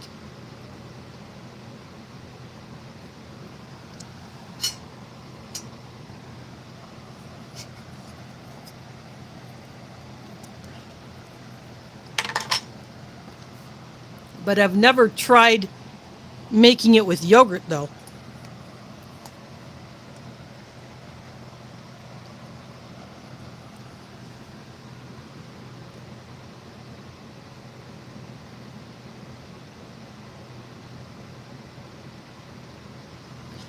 Oh, yeah, that would work.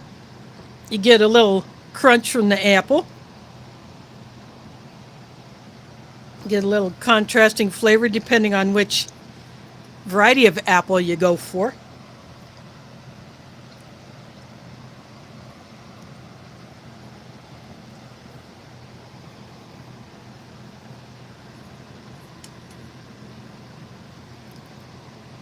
So that could be a thing.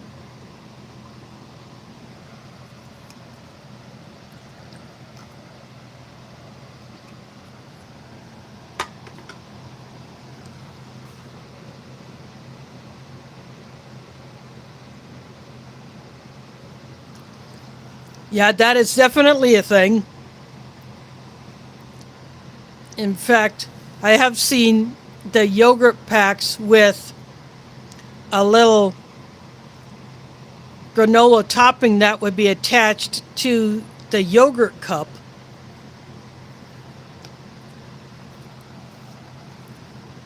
Occasionally in stores here. And then when I was in Mexico back in 86, there was a strawberry yogurt was in the little snack shop that the school had that I took some classes in while I was down there. So we had this break in between the two classes, enough time where I could go into that snack shop. I would get me a strawberry yogurt that had the little granola topping, and then I would mix that in and have that as a snack before the second class. And then I would go back to the house that I stayed in while I was down there. Now between 2 o'clock and 2:30, we would have lunch.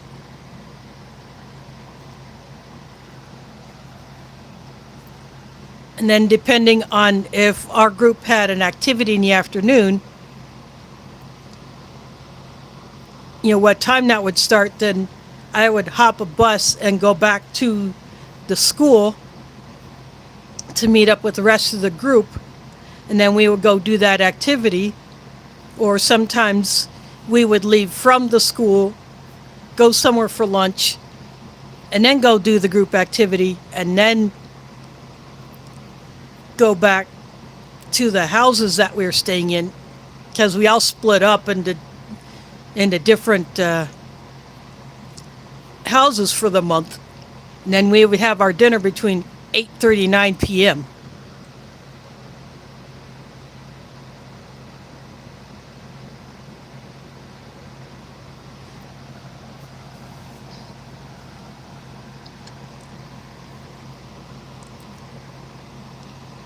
And that was a typical meal times in Mexico. Even in the city, that's usually when about 2 o'clock, 3 o'clock, people would take their lunch break from work.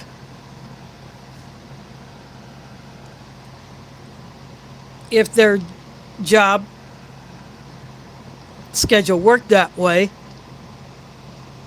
And it was the same with the school schedules, or at least this particular one that I attended while I was down there. That breakfast would be early enough in the morning, just like up here. We would have our breakfast, then go hop a bus. Of course, it would be the same on weekends too. If we didn't have a group activity, then of course we usually did have a group activity on the weekends, except maybe Sunday. Then otherwise I just pretty much hung around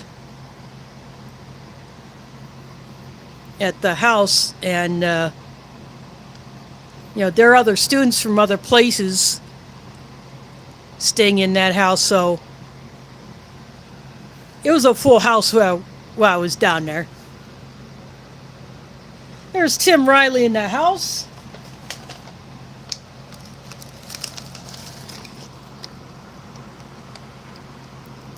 The Spanish lunch B-4.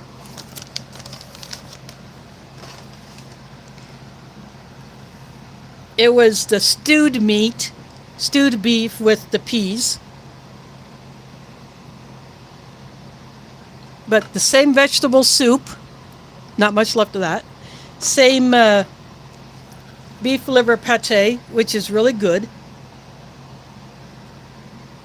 And then the other protein was tuna in a very light colored oil, like a canola, or I'd have to look at the can for the ingredients.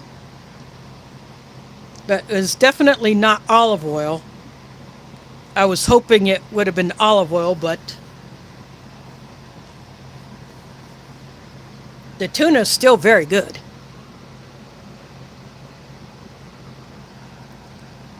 But this time, I put 2 of those vitamin C powders in my drinking jar instead of 1 to make it a little bit stronger.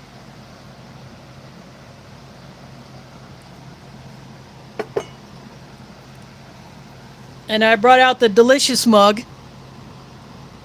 Yeah, no hot drink option in this ration. So I made a cup of tea. Same fruit cocktail as before. Yeah, same as in the B-2.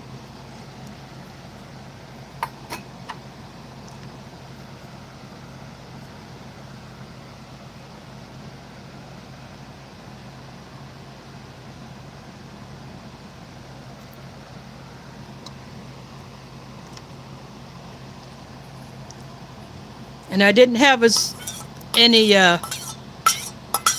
mess to clean up as far as the fuel tab residue that was all over everything in that B-2. In this B-4, they're all still perfectly sealed up.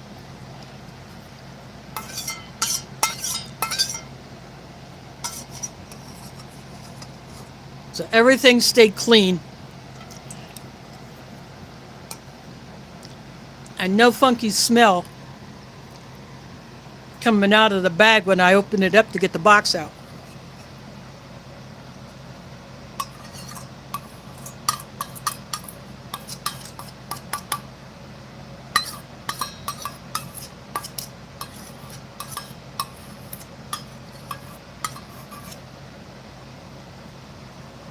I just finished off the soup.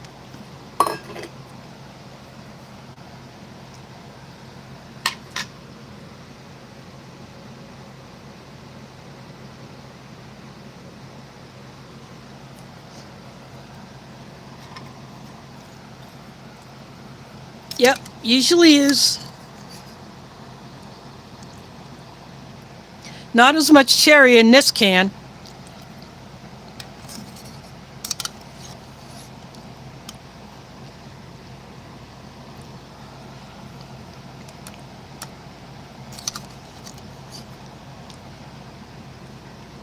But I do like that this one is not overly sweet.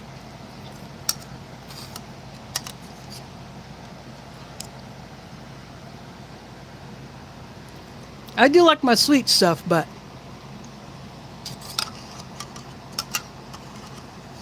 if the mixed fruit is overly sweet, it takes away from the taste of the fruit.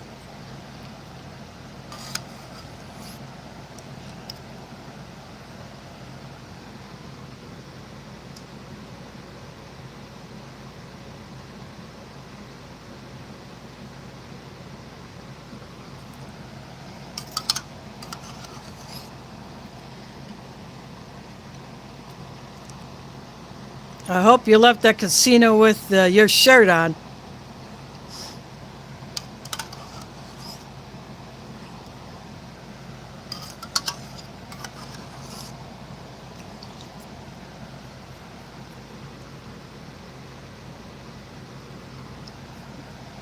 I don't gamble, so I don't bother with places like that. Now, if someone took me there for a meal, yeah, I would go there for that, but I wouldn't go into the gambling rooms.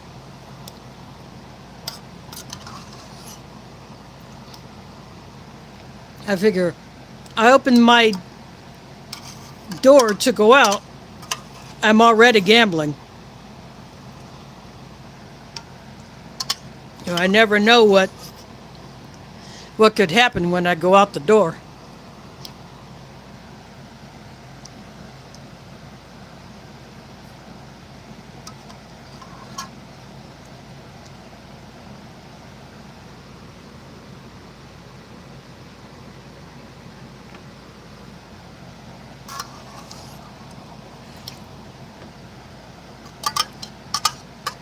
That tuna was swimming in the ocean near that casino.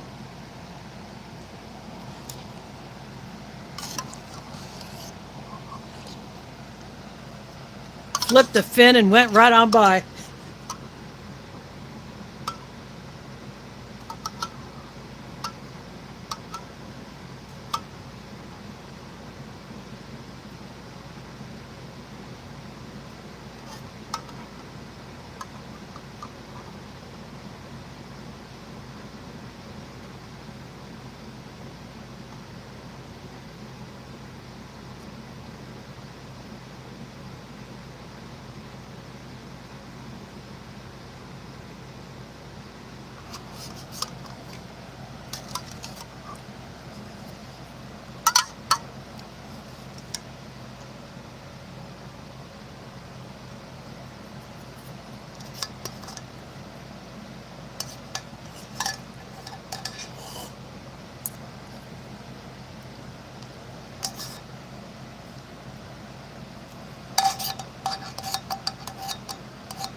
If the restaurant has a good reputation, I wouldn't mind losing my money to that.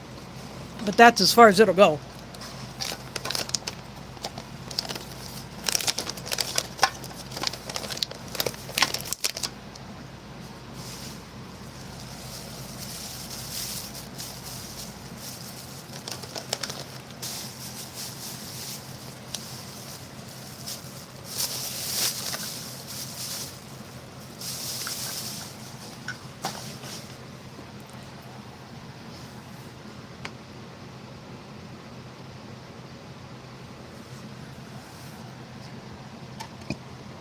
Back when we had harness races at the state fairgrounds, my sisters and I would go to that because it was relatively close. That was before the casino known as Prairie Meadows came into existence.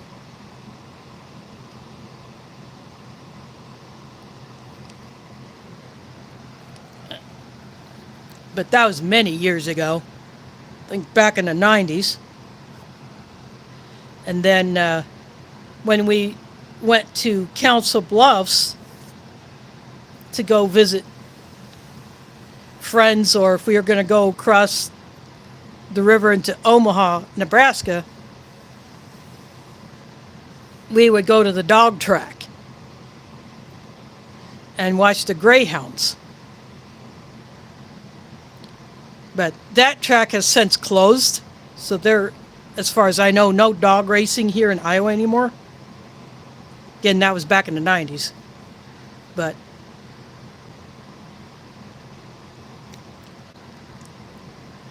I have no use for Prairie Meadows or any casino.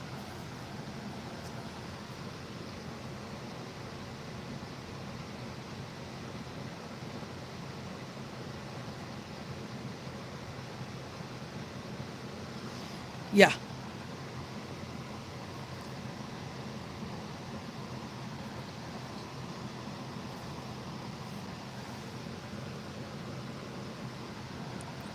And of course, I don't do the sports betting either. I don't have a use for that nonsense.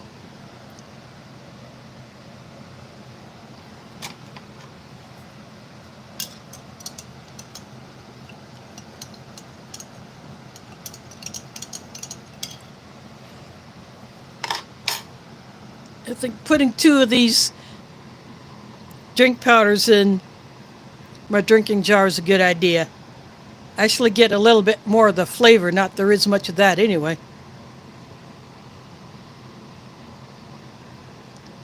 But it tastes better than one.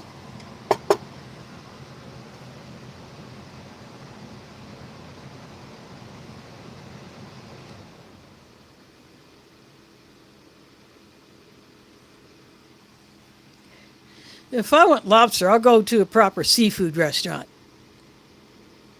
which we have a few of here in Des Moines.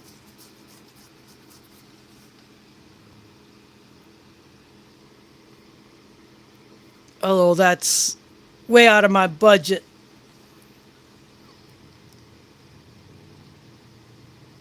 Unless someone else pops for it.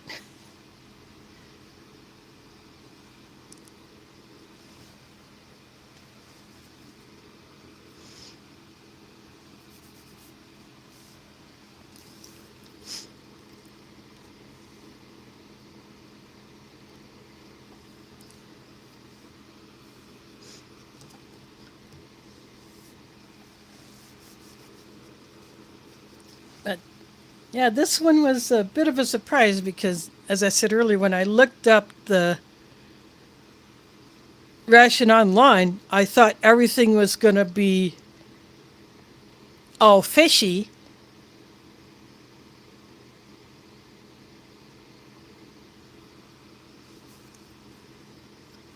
But I suppose from year to year, the menu may change, or Home IPSA may substitute something depending on what's going on when the rations are being packed. Yeah, I know he's here. But there was tuna in this ration, and I did eat it all.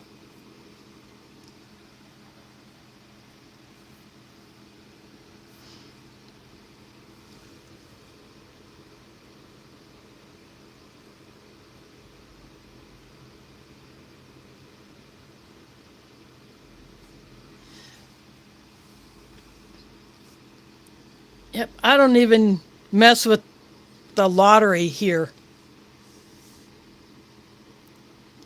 Like any other gambling, I have no use for it.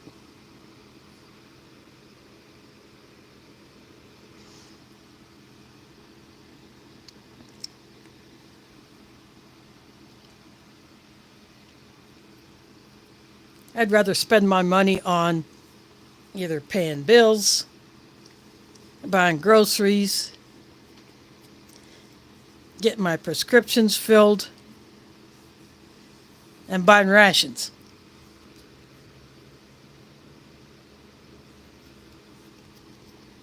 That's what I'd rather be spending my money on. And maybe a seed packet here and there.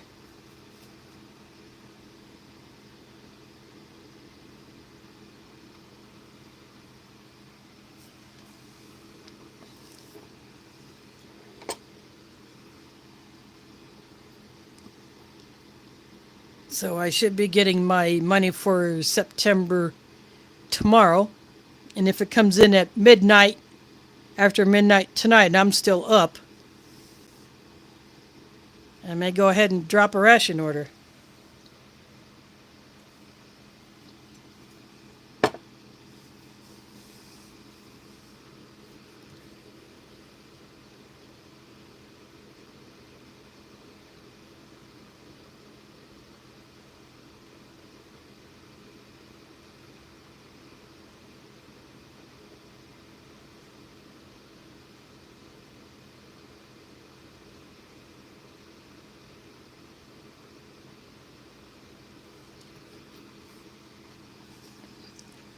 Wow, down here,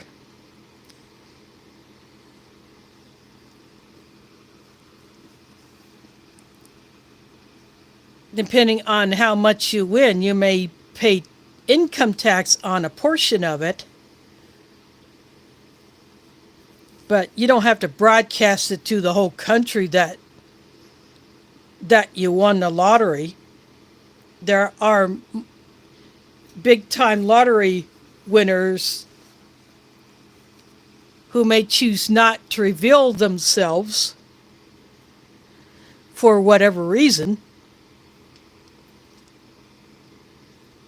but they can still collect their winnings.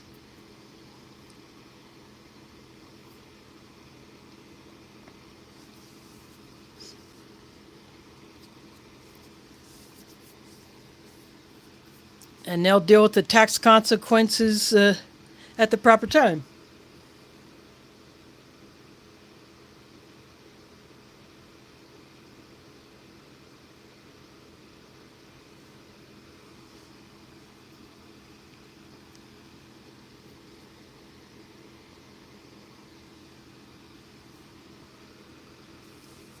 Yeah, there are some states here in the U.S. that do not allow lotteries at all.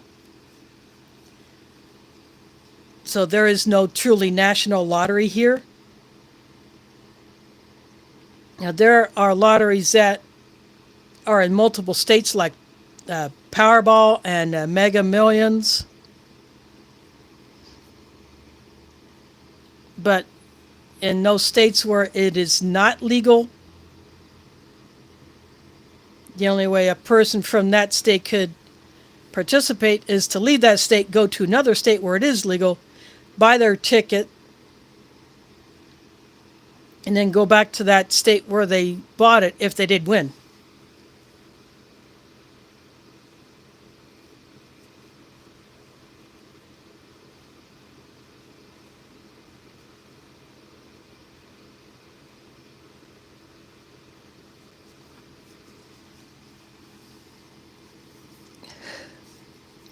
Yeah, that's another problem with these. Yeah, there are people who win these huge jackpots and then they will just burn it all instead of using the money in a wise manner, like putting some in savings for retirement or as an emergency fund or using it for education or paying off their house if they have a mortgage. Yeah, there have been issues with people who have squandered their gambling winnings.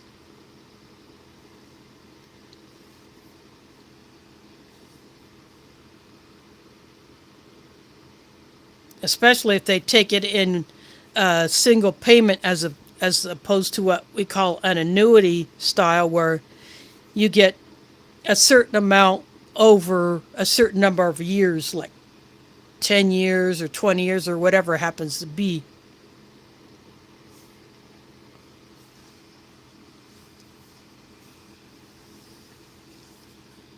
And that is guaranteed to that winner. Of course, taxes, there are taxes taken out up front either way.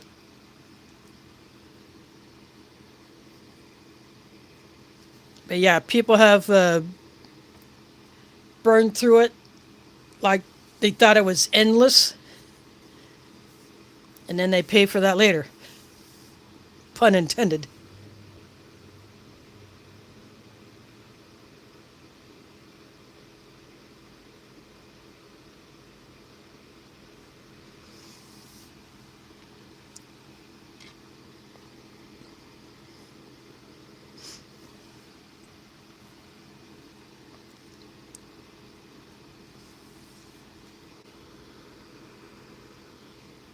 But since that's something I have no use for, I don't bother with that.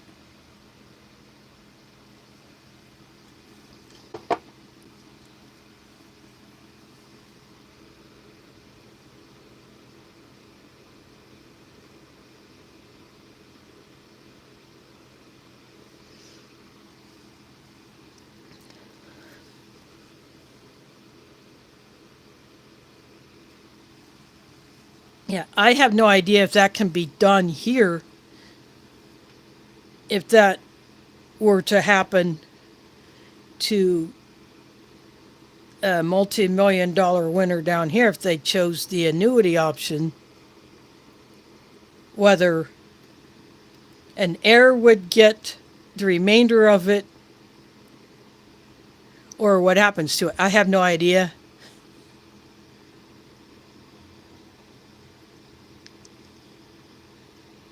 Since I don't bother with that, I guess I don't care.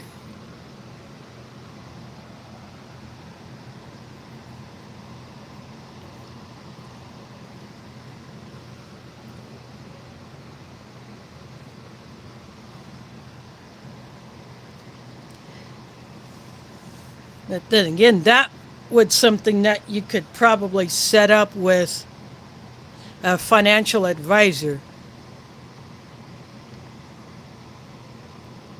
And it is a very good idea for such a person to get a hold of a trustworthy financial advisor and maybe a lawyer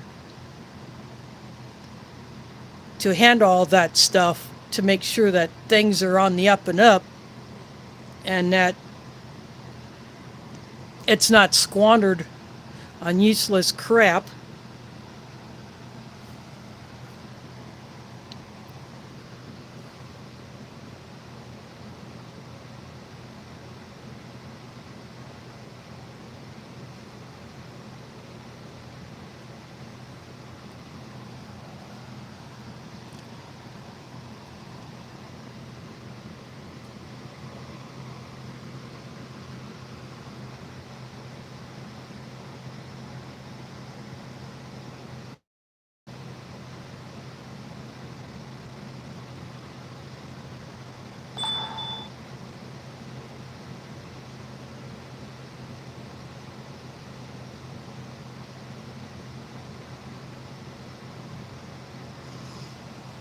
Yeah, that would be a good use of such winnings, is to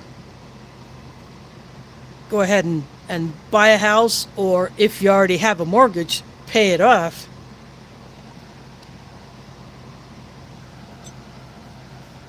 Basically stiffen the lender out of all that extra interest.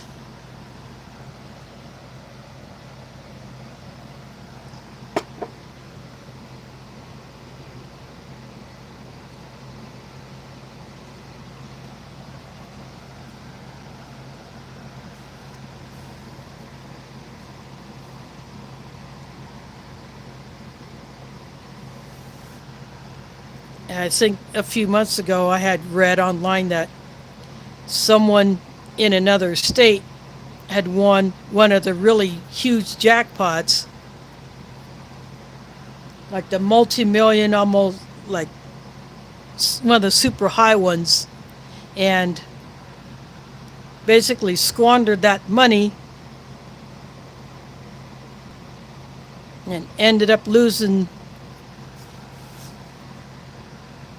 the house that this person was living in, and blown it on too much crap.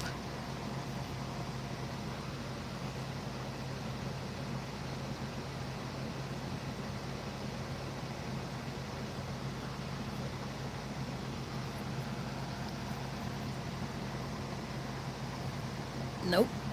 Checks are getting to be a much rarer thing these days.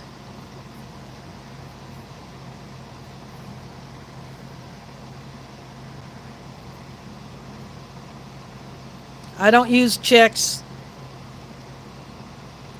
I very rarely see them.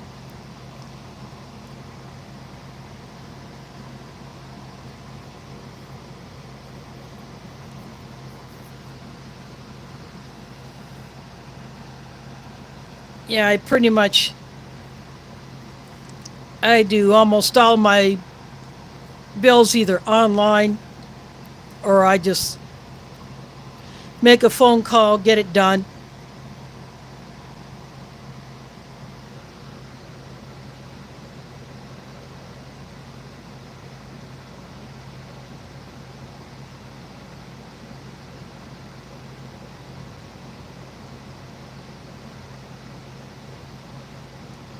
Yeah, direct deposit. I I get my disability direct deposited. I get my YouTube payments direct deposited.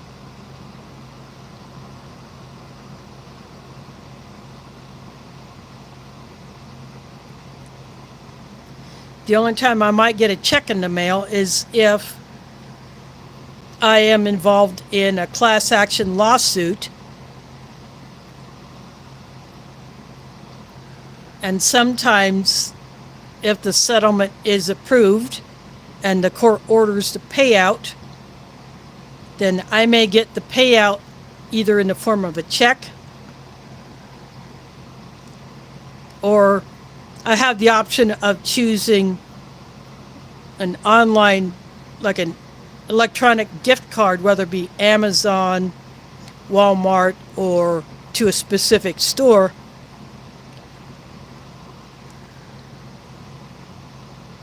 it can be done that way. I recently participated in a temperature monitoring program here where I was given a sensor to put inside my apartment, and then this past Monday, the person who gave me the sensor came back to collect it, and then I was sent an email saying that I get my $50 reward and I could convert it into whatever online gift card I wanted, so I picked Amazon.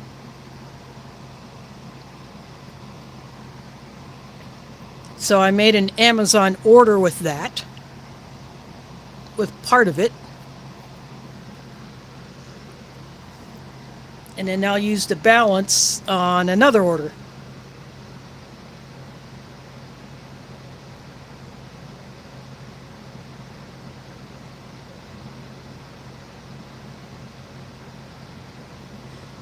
Yeah, where I lived before I moved here, I had a 2-bedroom place, but no outside space.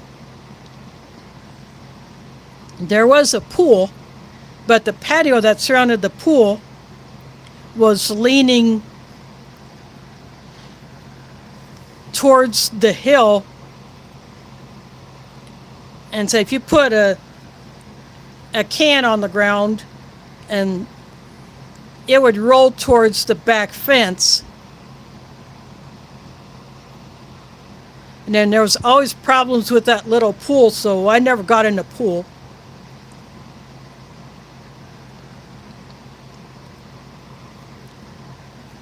But I like having my little deck. Even though it faces north, I still like having my little outdoor space I can do here what I could not do at that other place.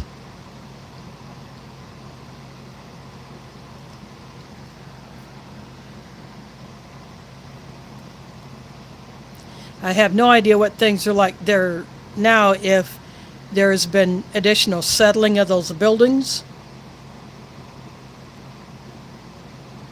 I know there are a couple people that I used to know who lived there have also moved out for whatever reason.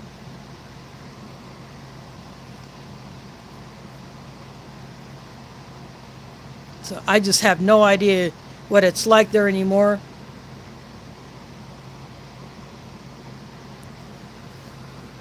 So it is what it is, and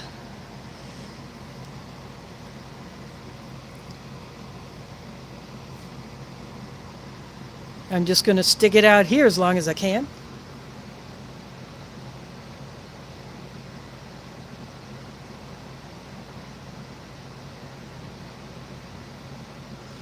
Yeah, that would be nice.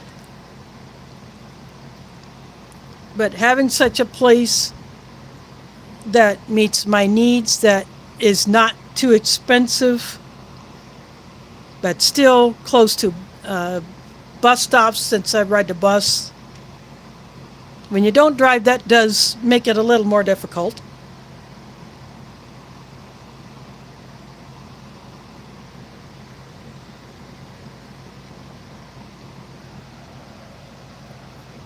Otherwise, if I didn't have those particular challenges, I would probably not be in the middle of the city.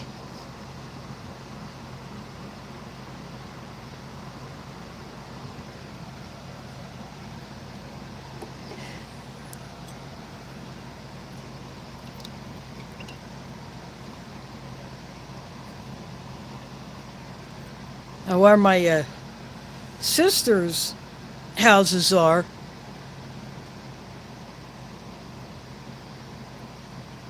they're in pretty decent neighborhoods, and they have their own yards.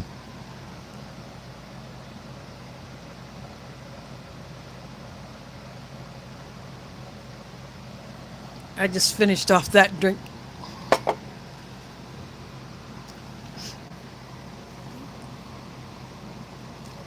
One is a little farther out, so the lots are bigger, and she does not have a house behind hers. So behind the backyard is kind of like just a common area, and I think there's a pond nearby. I'm not sure. I don't leave the property. I won't walk off the property every time I go there.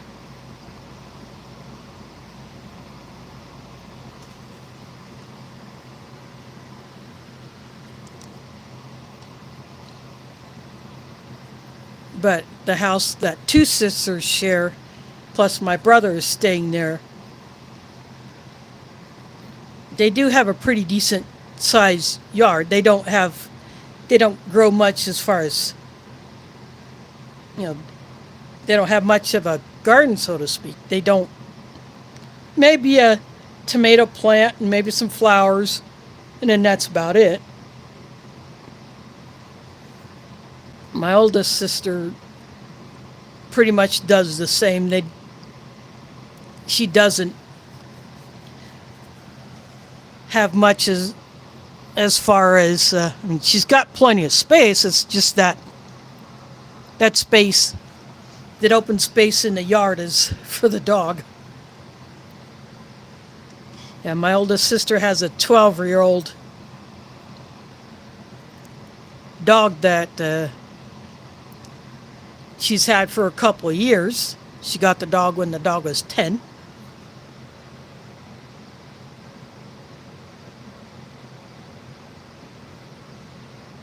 Yeah, that is the same here.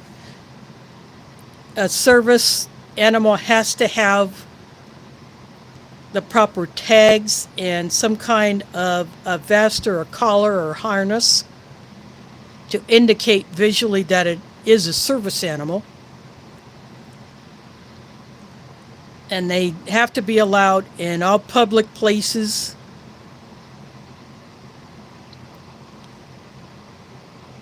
And the owner cannot be denied a place to live because of the service animal. That's part of the Americans with Disabilities Act. That was passed back in 1991.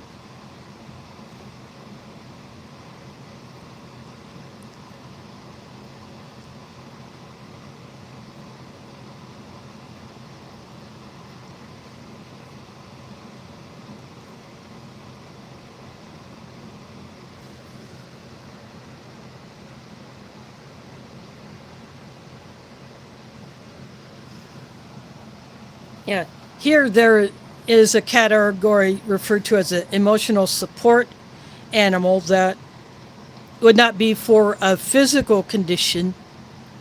It would be for a mental health issue. It could be for PTSD. It could be for depression, and it can be a cat, can be a dog, it could be a rabbit, but not an exotic animal. Although I think it was last year before, someone tried to claim a peacock as an emotional support animal and tried to get that bird to go into the cabin of a plane. Well, that didn't fly. That person, that claim was dubious.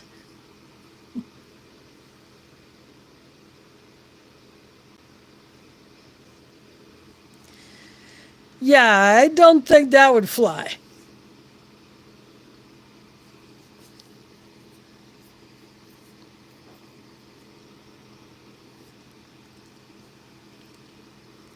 But I have known a few people who do have emotional support animals down here, usually dog.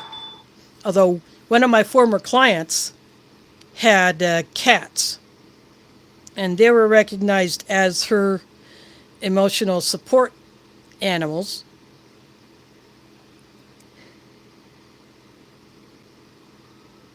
and although it wasn't officially labeled as such, another one of my clients also had a couple of cats, and but they definitely give them both,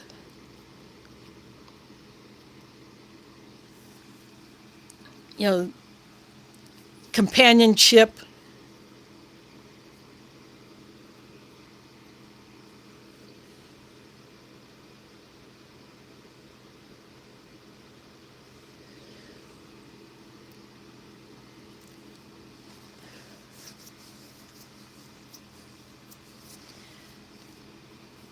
Yeah, that has definitely been a good thing when those laws got passed.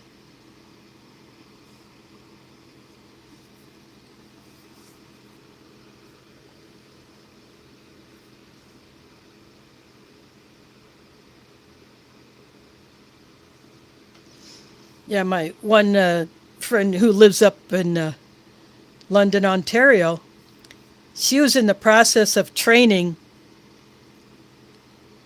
a dog to be not only a physical assistance dog, but the dog was for emotional support. But that dog died, and she hasn't gotten another one since, although she recently fostered a dog.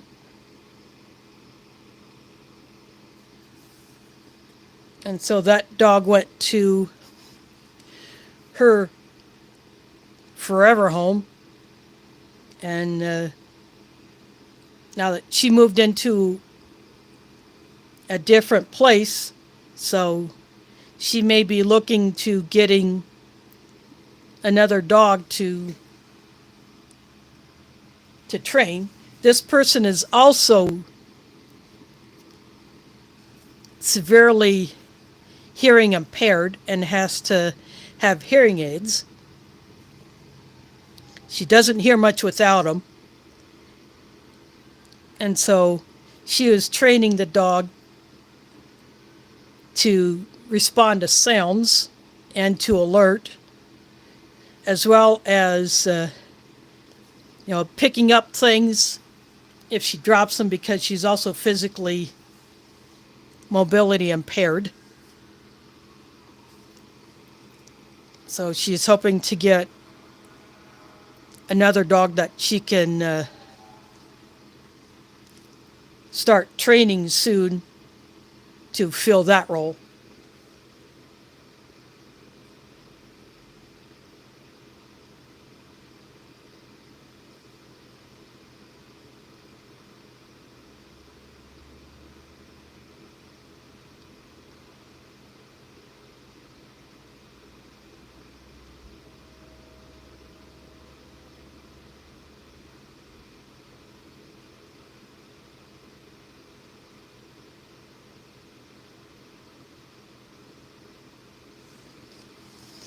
Well, that is a very, very big turnaround.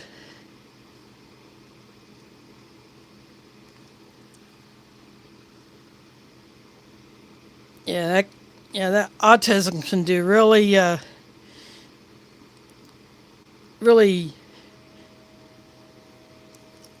odd things, and so can someone who's had a very traumatic brain injury could have parts of their brain affected where behaviors change.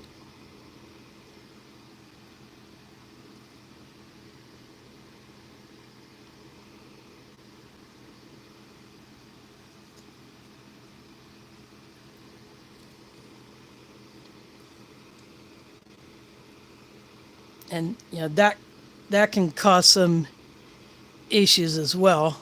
I haven't personally had to deal with anything like that, but I did have some clients who were mildly autistic. They're pretty high functioning, but there were still things that they had to be assisted with or reminded to do. to get them to associate one thing with another to complete a task, so to speak.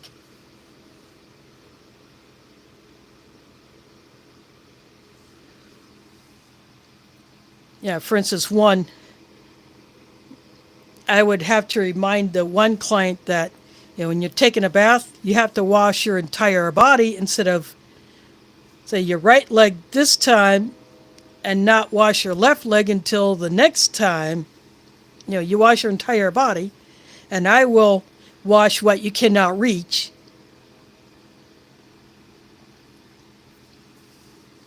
And it took a few weeks of that to get this particular client to kind of put that whole thing together. Then another autistic client was a little bit more higher functioning, but just had to have a few reminders and a little bit of physical assistance.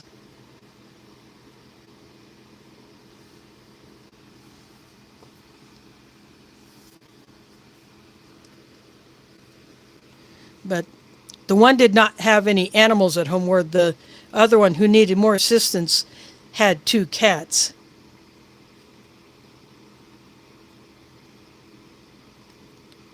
But having those cats definitely did wonders for that guy.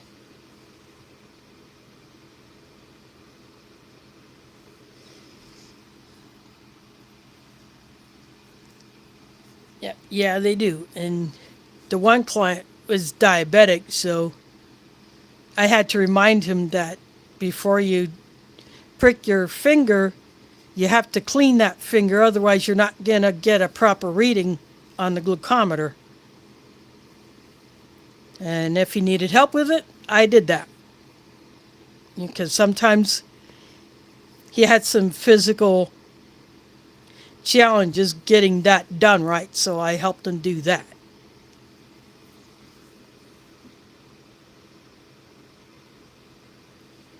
Oh, yeah, they do. And a good example of that, when I was in Mexico back in '86, the first 2 nights we were in Guadalajara, we stayed at a hotel until we got all the housing assignments finalized for the rest of the time. And there was another couple staying in that same place that had a Chihuahua, and that dog would not approach anyone else in our group but me. That dog shied away from everybody else but me, and then, dog came up to me. I got to pet it, give it an ear scratch. It was kind of odd.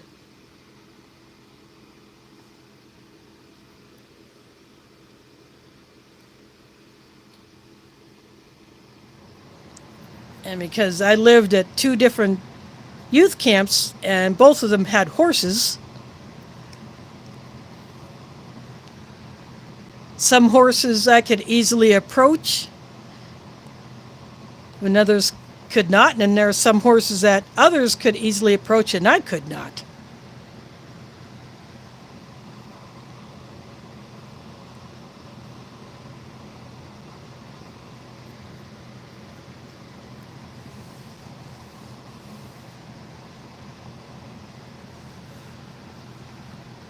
That's the way it goes.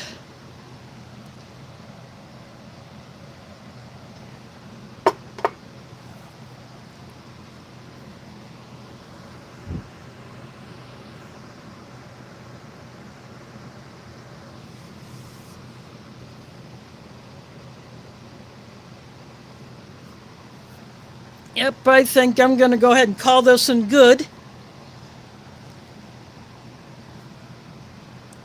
I'm down to the last of my tea, which I'll finish off.